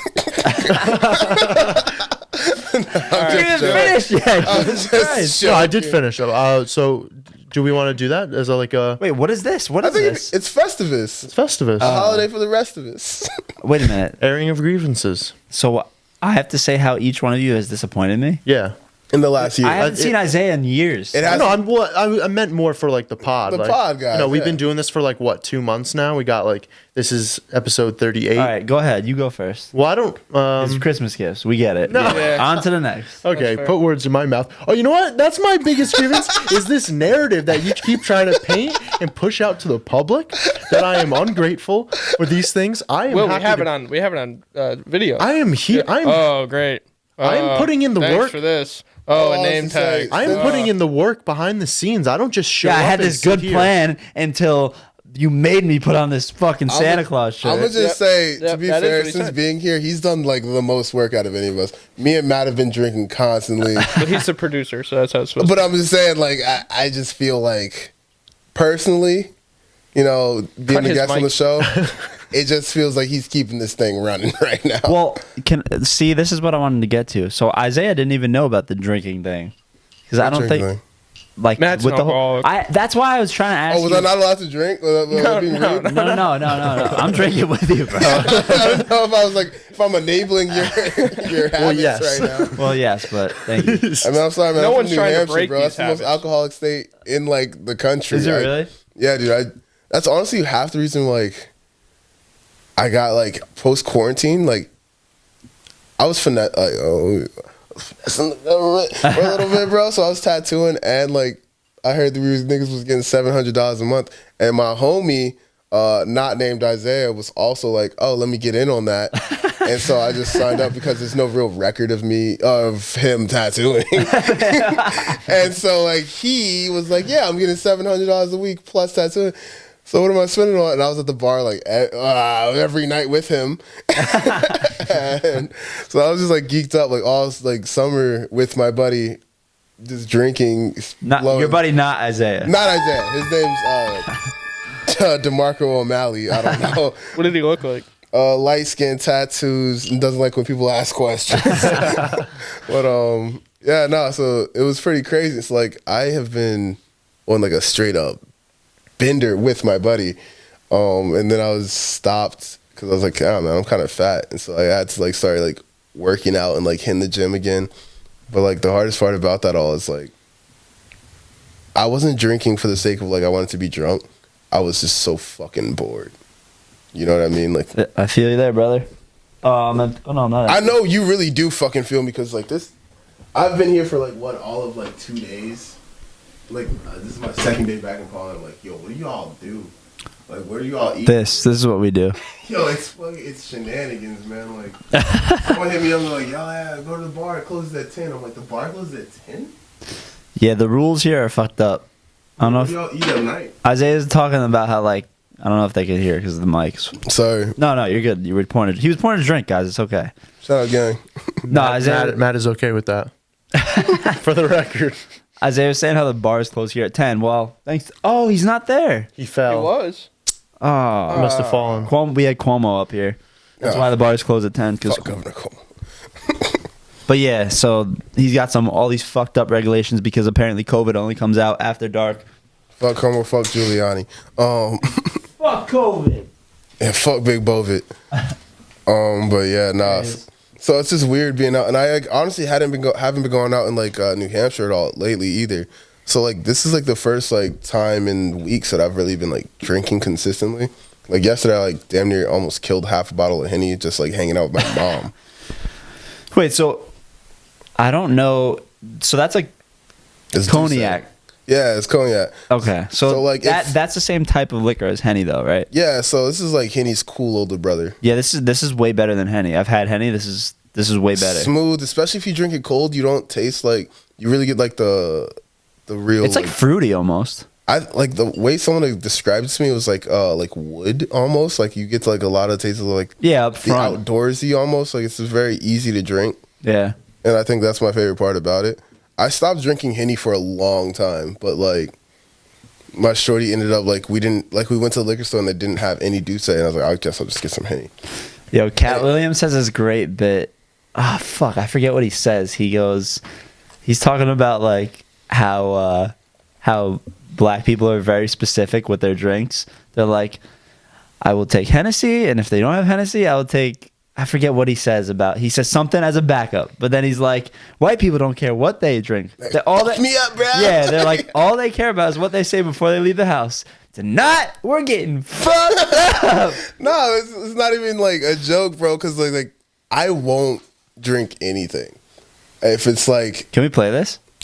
I would hope. Don't get drunk with your white friends. Oh, yeah, this is it. Can't do it. Can't fucking do it. They don't drink like niggas. Niggas, we are very consistent. If a nigga drink Hennessy, that's what the fuck that nigga drink. That's what he drinks. Why is he so fucking Hennessy. That's what I was Listen. That's what he drink on Monday, Wednesday, Friday, his birthday, Jesus' birthday, Hennessy. If they don't have Hennessy, he will take Remy as a backup. That's as far as it goes. White people don't care what they drink. All they care about is what they said when they was leaving the house. Cat Williams is that his pants are like covering half. We're getting fucked up.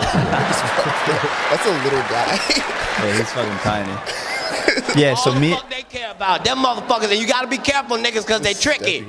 White people like to buy the drink. As a nigga, we are not prepared to turn down a free goddamn drink. We don't give a fuck what it is. Like, this is unleaded. Unleaded? Unleaded, I like that. Like gas? I ain't got out the hard way. I'm drinking with some white people. They buying me these goddamn drinks. The shit was delicious. It was called Zambuki, and I should have known that don't even sound like no shit a nigga should be drinking any goddamn way. Sound like one of my African cousins or some shit. But the shit was delicious, but it was coffee and alcohol together. I was knocking them bitches back. It wasn't until I like have to be like very selective because different drinks genuinely make me feel differently. And that's just like... That's facts.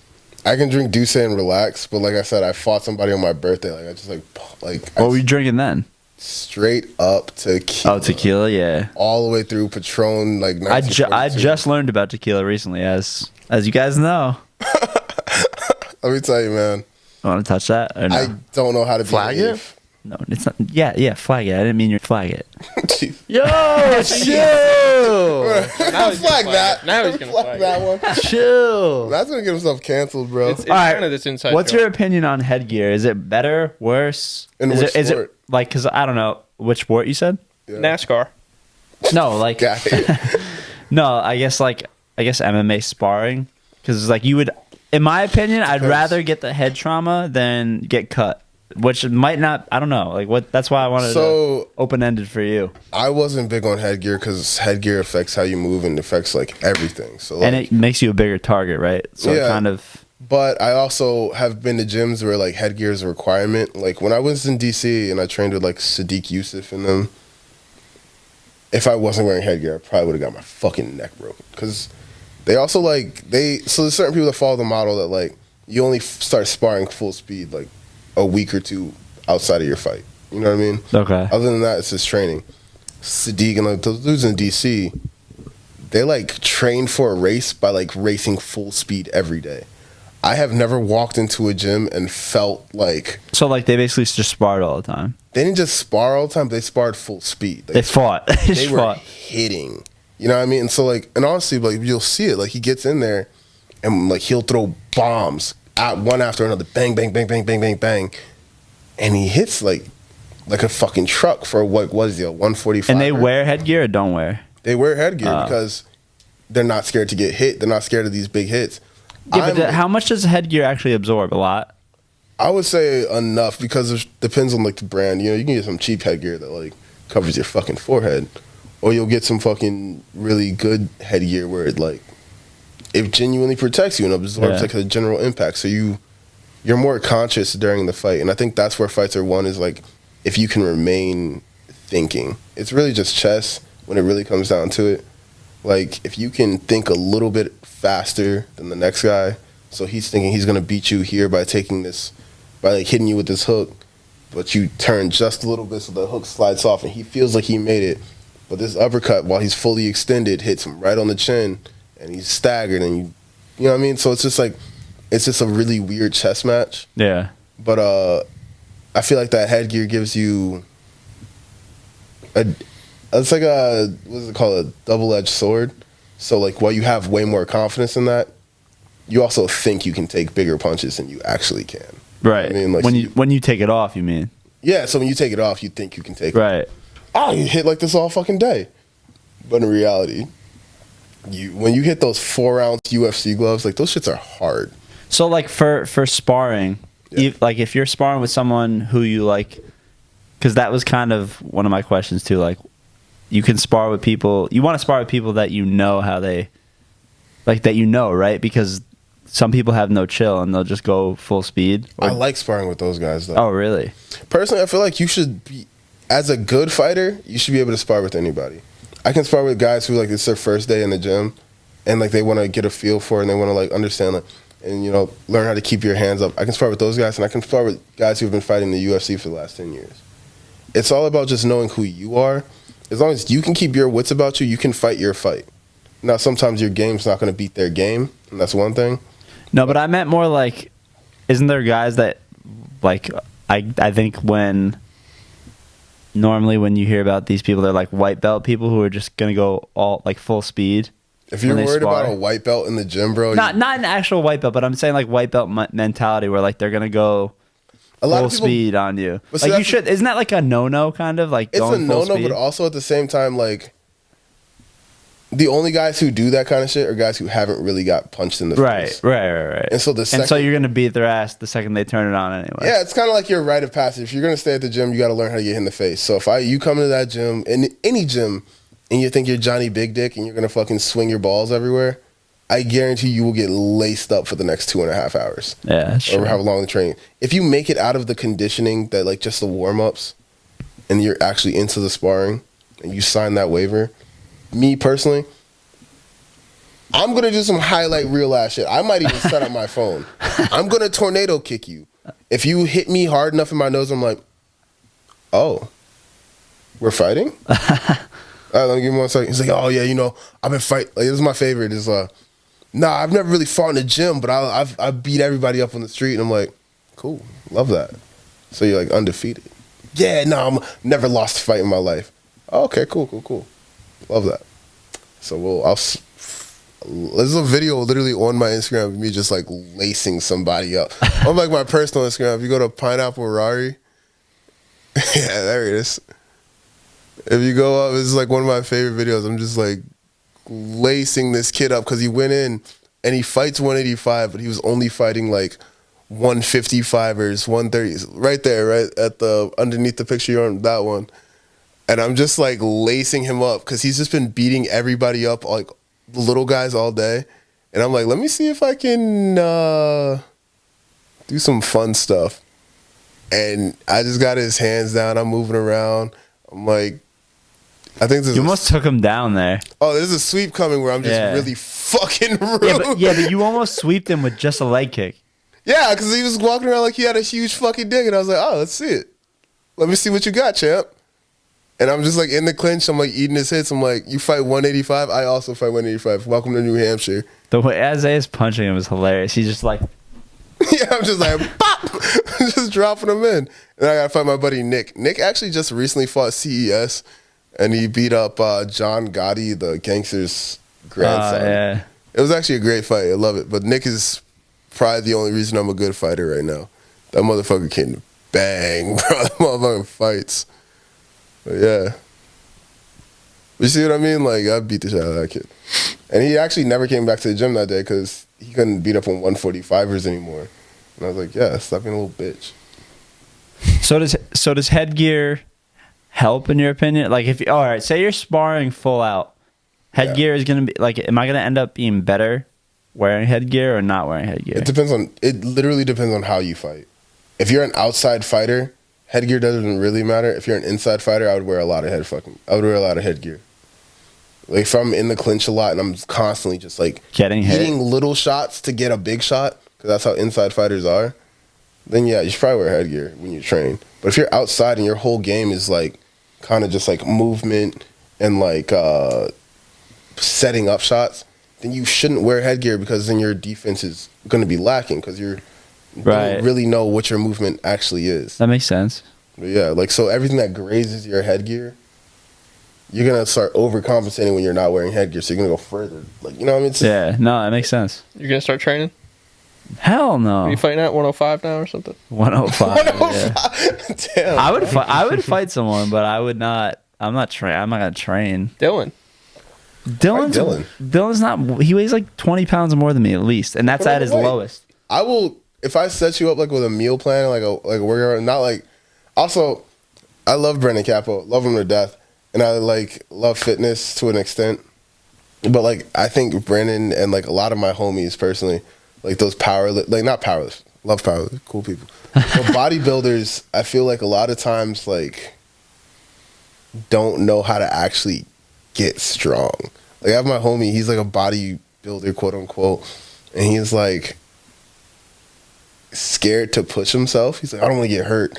I'm like, yeah, bro, that's kind of where the like, progress is made. Like, I was like working out for like 6 months, and I immediately started putting like 250 on bench, and like I was like benching like deadlifting like 400 off muscle. Yeah, I do remember you got big really quick.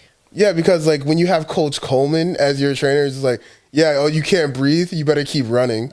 Oh, your legs hurt, you better jump, bitch. You know what I mean? Like, yeah. I was known how to push past when I wanted to stop. And so it was super easy when it was just me. You know what I mean? So like, so I was like, oh, down set. That's how everyone gets fast. It gets big fast. So I'm like, oh, I'm gonna just do as much as I can with the heaviest weight. And even if it's just like 1.5, like that's as much as I can, I'll drop it 2 plates. And I'll do as much as I can. I'll get 4. I'll drop it 2 plates. And I'll get like 8. And then like, even when it's like on the last little plate and it hurts a lot, and I'm just like pushing to try and get like 9 reps, you'll gain muscle so fast. It's just so easy. I don't want to say it's like easy because it hurts. Yeah, so easy. But like, if you really try, dog, like I feel like it's something anybody could do. Like, I trained my mom for like a summer, and she lost a bunch of weight and like gained muscle. I'm like, if I can get my mom to do it, who hates working out, I really feel like everyone's finessing. Like, a lot of fucking trainers are finessing. Like, you gotta eat this and do this. Like, I eat like bullshit. I drink all the time. But like, if I want to, no, you might be hiring the wrong dude, Kev. Oh, shout out! I'm sorry, I didn't know that. I'm texting him right now. Saying, yo, Isaiah said you're an idiot. Don't do that. You're just stealing my money. Nah, you're not stealing. Because the thing is, it's safer. It's drastically safer. And don't get me wrong, I just don't care about safety. Yeah, it's like, I haven't gained weight in 3 years. It's just like, I don't care about safety if I want results, and that's just how I've always been. Like, if I want to be big, I'll just get big. You know what I mean? That's fair. Like my homie's like, I don't want to pull something. I hurt my back once, and like I was out of the gym for a little bit. I'm like, how bad did you hurt it? And it's like, well, it hurt when like I like bent over. I'm like, oh, so you could have did arms?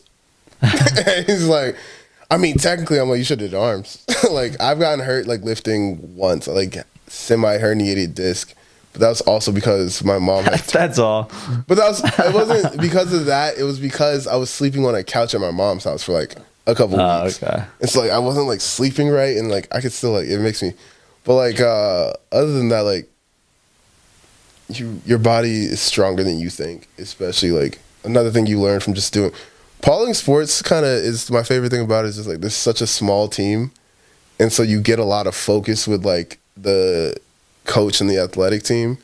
So it's like you learn to just shut the fuck up and lift. You know what I mean? Like, even as a wrestler, it's like they had like us as 12-year-olds running the high school stairs and like around the gym and running back down for like 10, 11, 12 times, just like preseason. That was the warm up before the season.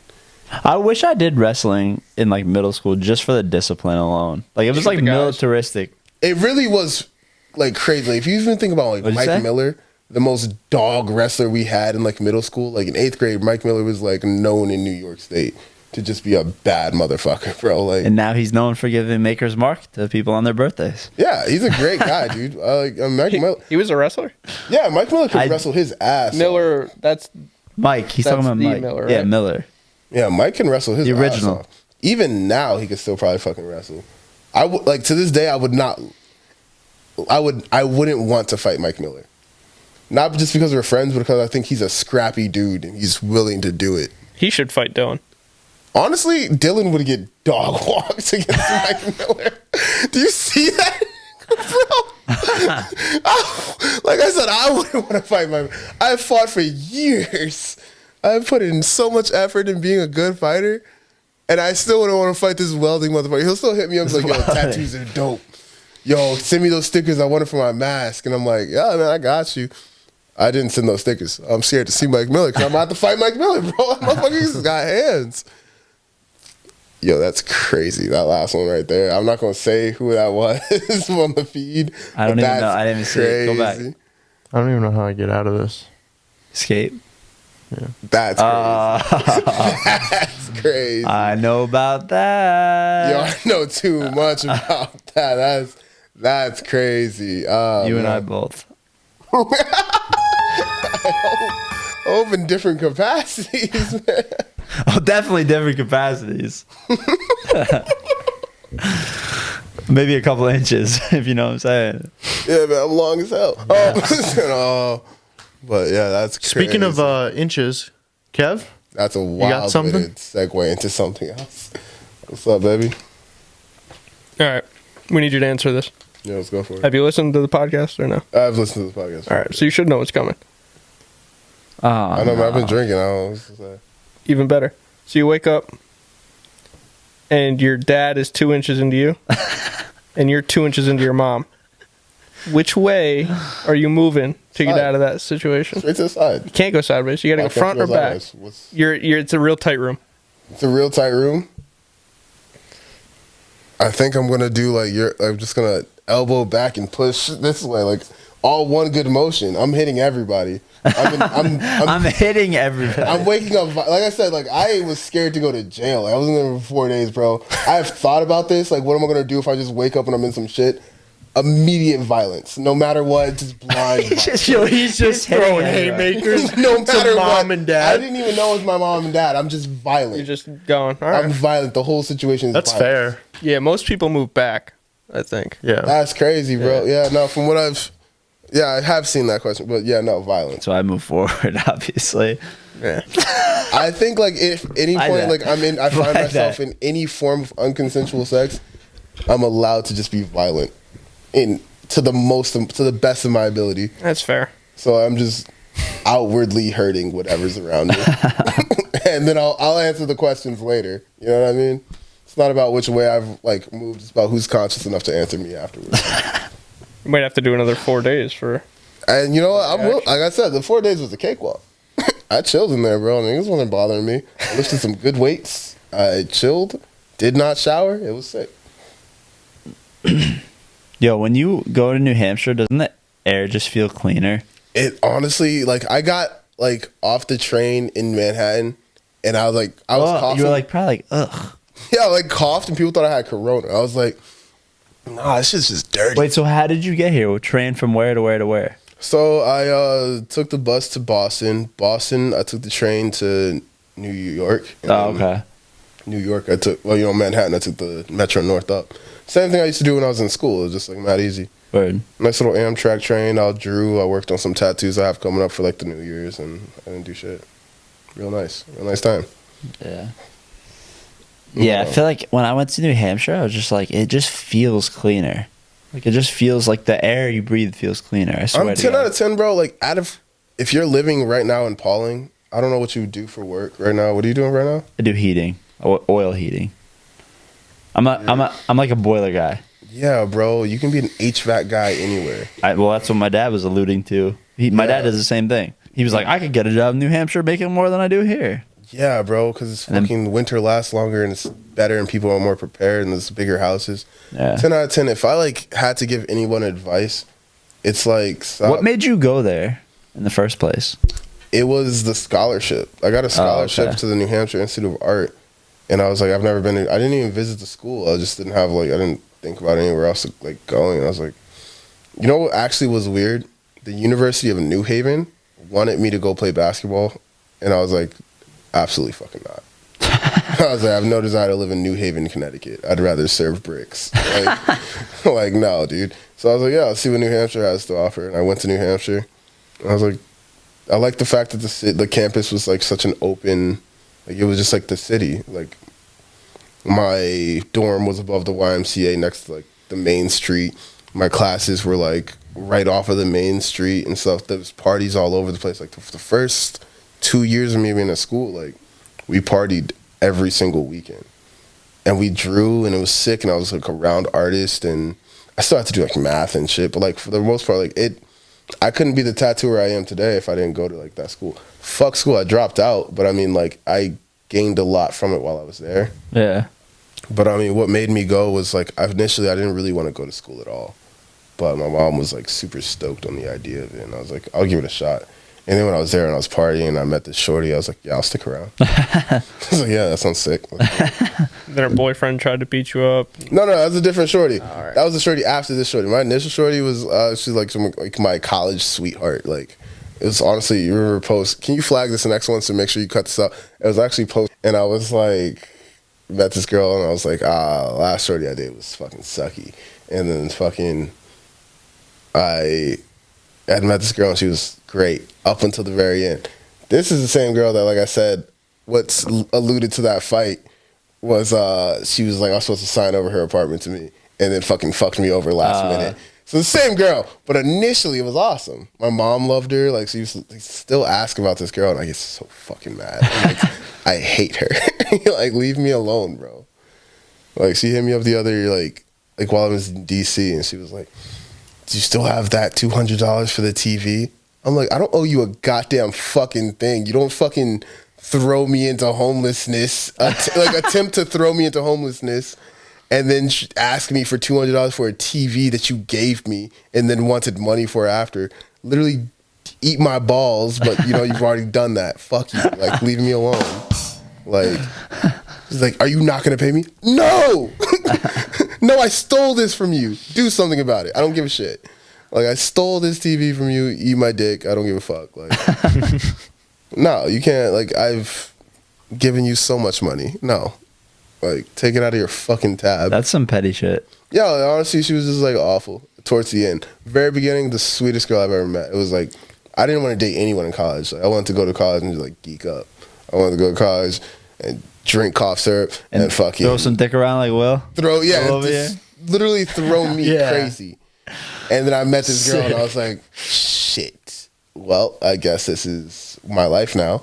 And I was like that freshman in like a full-on relationship. It sucked. But that's how it works, huh? It sucks, but I mean, it is what it is. Post that relationship, I still geeked up, got my numbers up, got my college experience, but fuck that girl. Speaking of throwing some dick around, how's that going? It's good. That's it? That's it? Oh, what? She's down, dude. She's down. She's cool with us talking about it. She is. How's your shorty, bro? What am I supposed to say? What is this? What is this? What is what? What is what? How's it going? It's good. No updates for the pod? I'm going to Christmas Eve dinner tomorrow. Yo, you on a Christmas? That's crazy. That's a big step. Let's talk about this a little bit. Let's delve into that. Wait, I'm Will. I love that. You're me? Is that what you said? Yeah. This might happen eventually anyway because might switch, remember? Right. So yeah, let's delve into this a little bit more. That's pretty good. That was pretty good. Delve into this a little more. I'll give you that. Yo, he's clamming up.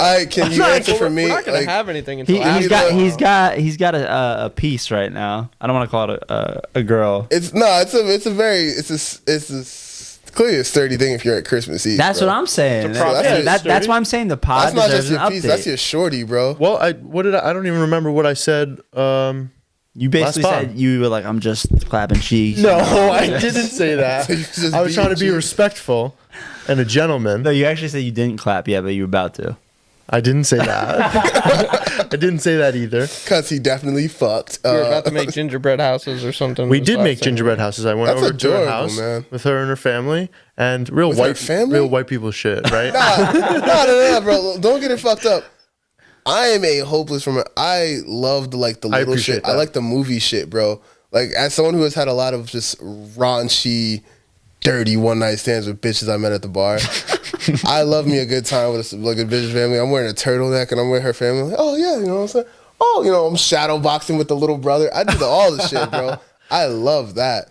Like even now at my shorty's crib, like I'll go there. I'll be like, oh no, I'm just hanging out. You know what I mean? I love him making soup and shit. I hate soup. I'll eat soup at their house. You know what I mean? Like. Yeah. I feel 5 second timeout. I feel like soup is not a real meal, bro. If I have to drink the whole meal, fuck that shit. Yeah, how does anyone ever get full from soup? This is bullshit. You ever been to Olive Garden? No, nigga. Isn't I it don't go to bottomless Olive Garden. soup? I go to real Italian restaurants, bro. I fucking hate Olive Garden. I hate chain restaurants as a whole. But yeah, no. 10 out of 10, solid, bro. If you found you a nice shorty that you were willing to meet her parents, I say like ride that to the sunset until she like. You know, promises you the lease of her apartment and she fucks you over last minute. Right. But do that shit wholeheartedly, bro. I'm gonna keep that in the back of my mind just in case that ever What's happens. the update? What I don't even know. I don't know What you doing? What you doing tomorrow? Oh my god. What you doing tomorrow? I'm just going to. She's working and then Christmas Eve dinner. What'd you get her? Received dinner. So you've met her parents before, though. Yeah. Okay, so this you guys have already exchanged gifts, or you plan to exchange gifts on Christmas? We agreed to not exchange gifts, to not do gifts. That's crazy, man. That's Don't why I fuck up. broke. Bring flowers. But her Yeah, bro, parents lighter. got me a gift. No, dude, you gotta Wait, bring so a you gift. guys are dating? Like, I'm 10 so out of 10, confused. bro. We're like, okay, so I explained this to some friends recently. Yeah, but not to the pod. Yeah, we're not friends apparently. No, I'm saying I'm Yeah, just we're not other friends friends. with Oh, him. I'm allowed to have Fuck more us. than 3 friends. Is that okay? Is that I okay? do a podcast with you. I expect to know these things. Okay, but it had just happened. It just happened. Okay, So I'm explain explaining this. So like, sure, am I like dating this girl? Yes. Okay, Would I cool. consider her my girlfriend? Yes. But okay, listen. Okay. Oh, all right, And I'm the I like seventh this. one to find out. I'm listening. I would like to Let me use finish. this part. Yeah. This is gonna make sense, and you're like, okay. What is in 2 days? Christmas? Yeah. Right? I'm not gonna ask a girl out and have my anniversary be December 23rd. It's mad easy to remember, dude. No, but I didn't even know it was that serious. I'm just saying. Oh yeah. Well, yeah. Because My anniversary's fucking the 3 day after episodes 3 episodes ago, you're like, I'm just throwing dick around No, everywhere. I didn't say that. So December 27th is going to be your date. No. Is he gonna be the type who gets a girlfriend and like is like, oh guys, I can't record it No, anymore? it's not. No, she lives too far away for that. She's only an hour away. This is only an hour away. But it's My long man's enough for you guys. Nah, plan bro. it, you know? I'm not gonna Yeah. hold you because I used to go up to Orono, Maine to go see a shorty. Like when I lived in Manchester, I would easily be on the bus for like 3-4 hours. Oh, that's some good pussy right there. Let me tell you, boy. That's some good That pussy shit right was valid.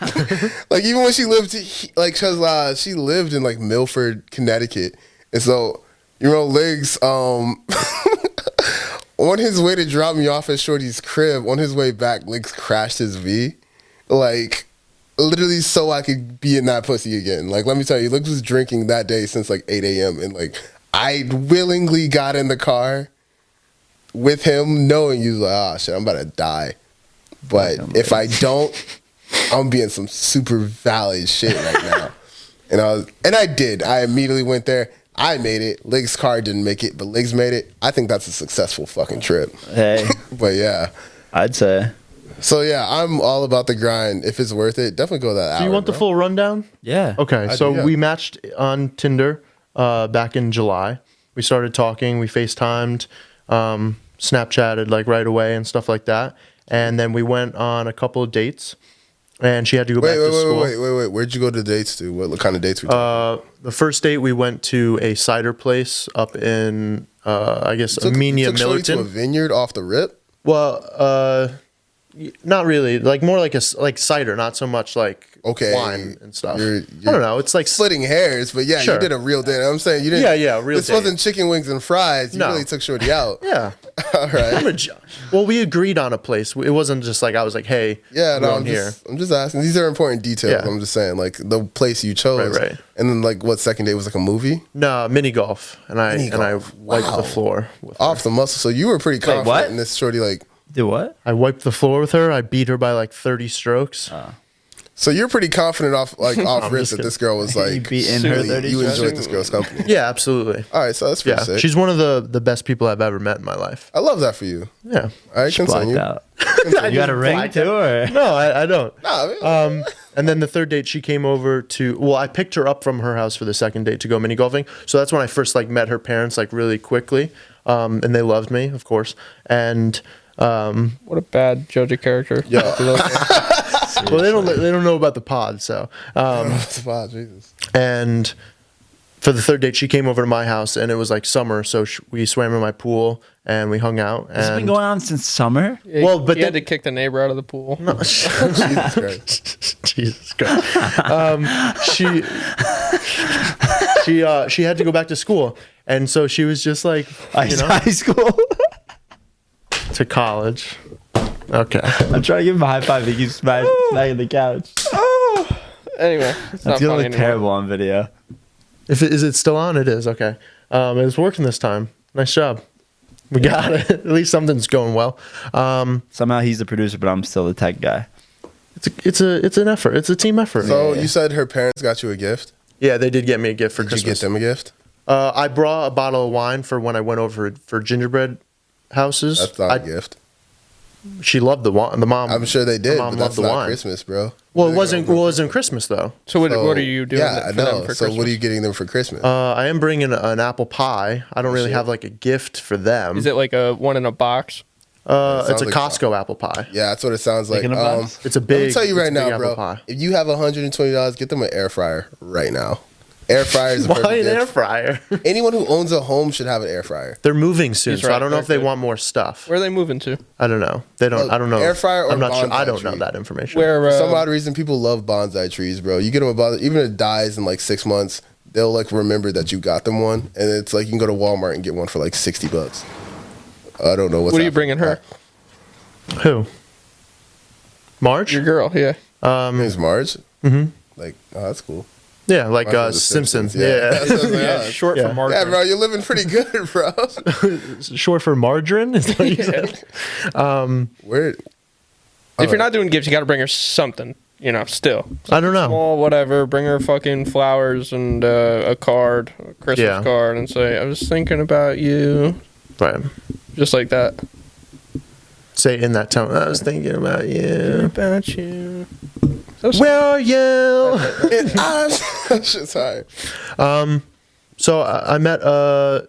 She met my parents, and then she went away to school, and she just like was focusing on school and like wanted to like enjoy her senior year, like in her friends and stuff. And she was fuck shit. Yeah, I get it. she wanted to do her thing. That was just Hey, man, I was you're fine cool with. it. I'm cool with it. I was at I'm living at home myself and like I'm getting my master's degree, so love that for you. I'm doing my own thing, and just it was like bad timing. It was like the right person, but bad timing. And He's talking about his ex again. no, no. shut up. I'm not even gonna hold you, bro. Like, like I said, I'm hopeless romantic, bro. Well, sometimes Who you we just talking know about? when shit's right. March. Oh, you guys have talked in the past?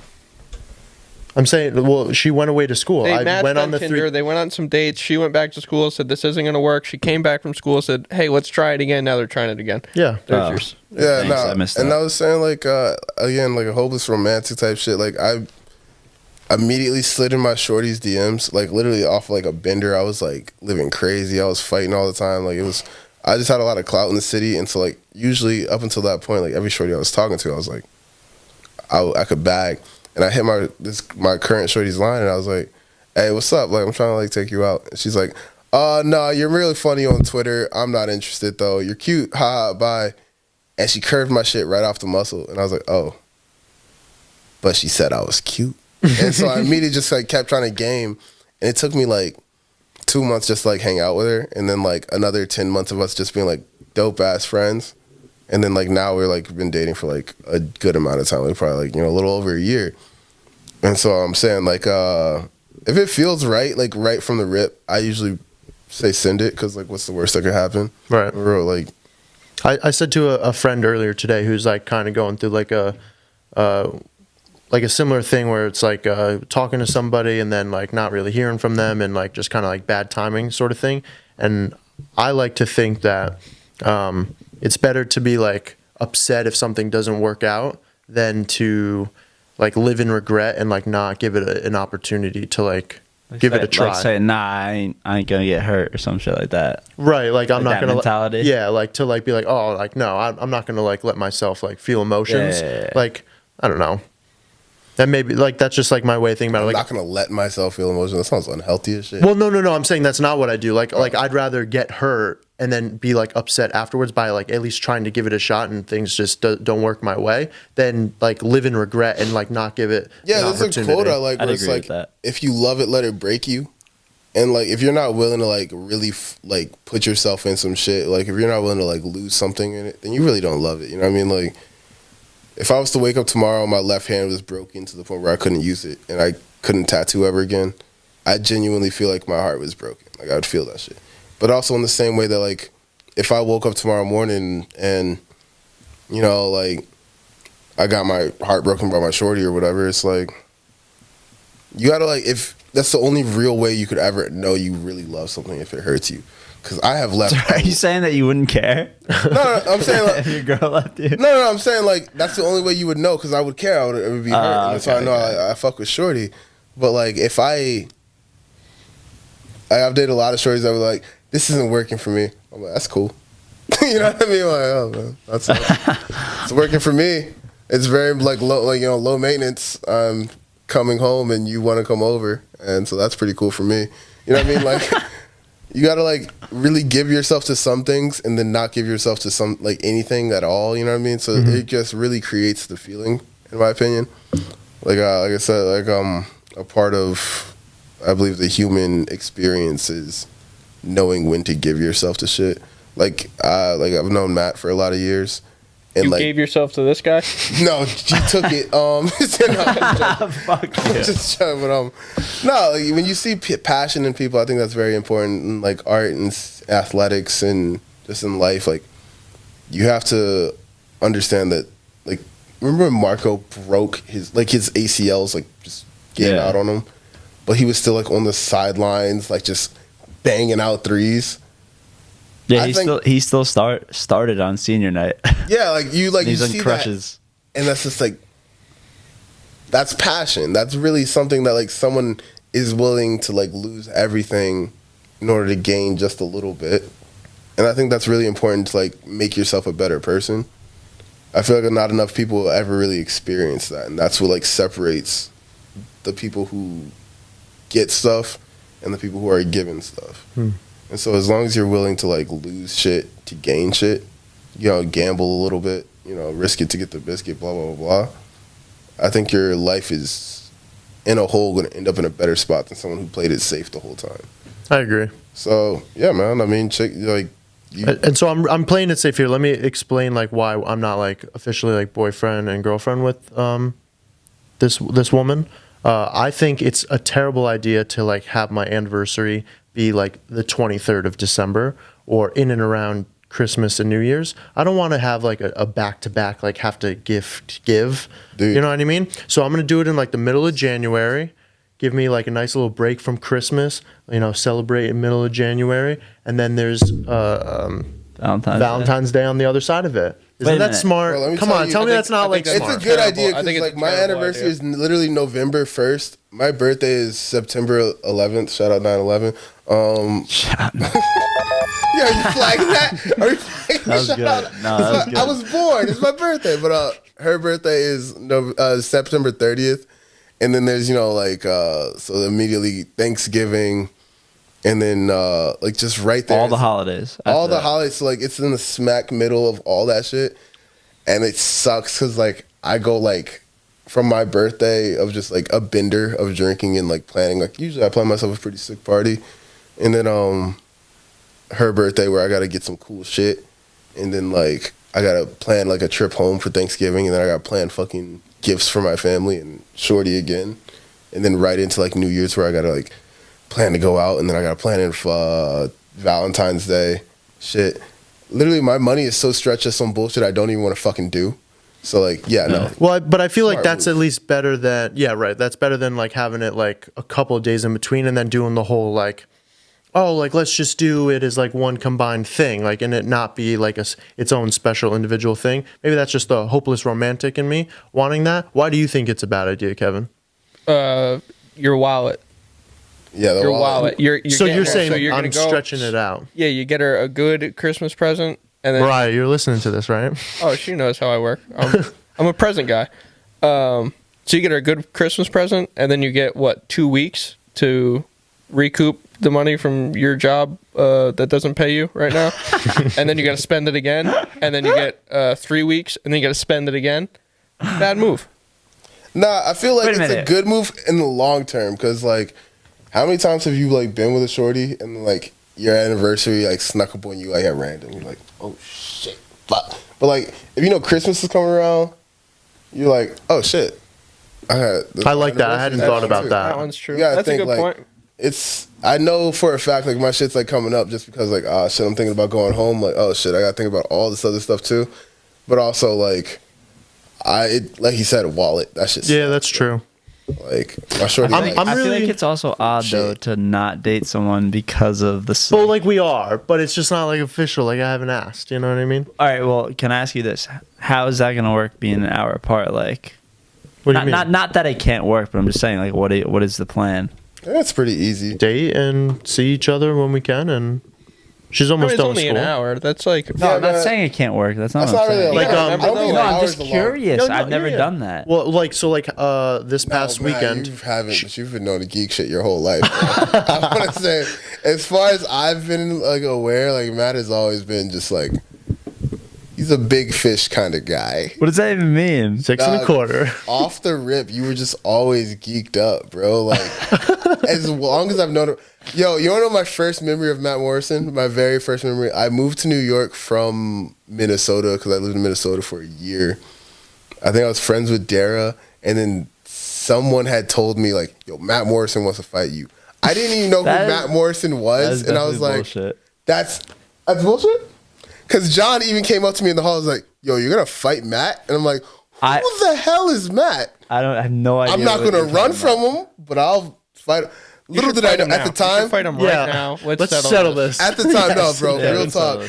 I was in probably like 6th or 7th grade or some shit. But in all fairness, had I fought Matt at that time, I probably would have got my shit dog walked.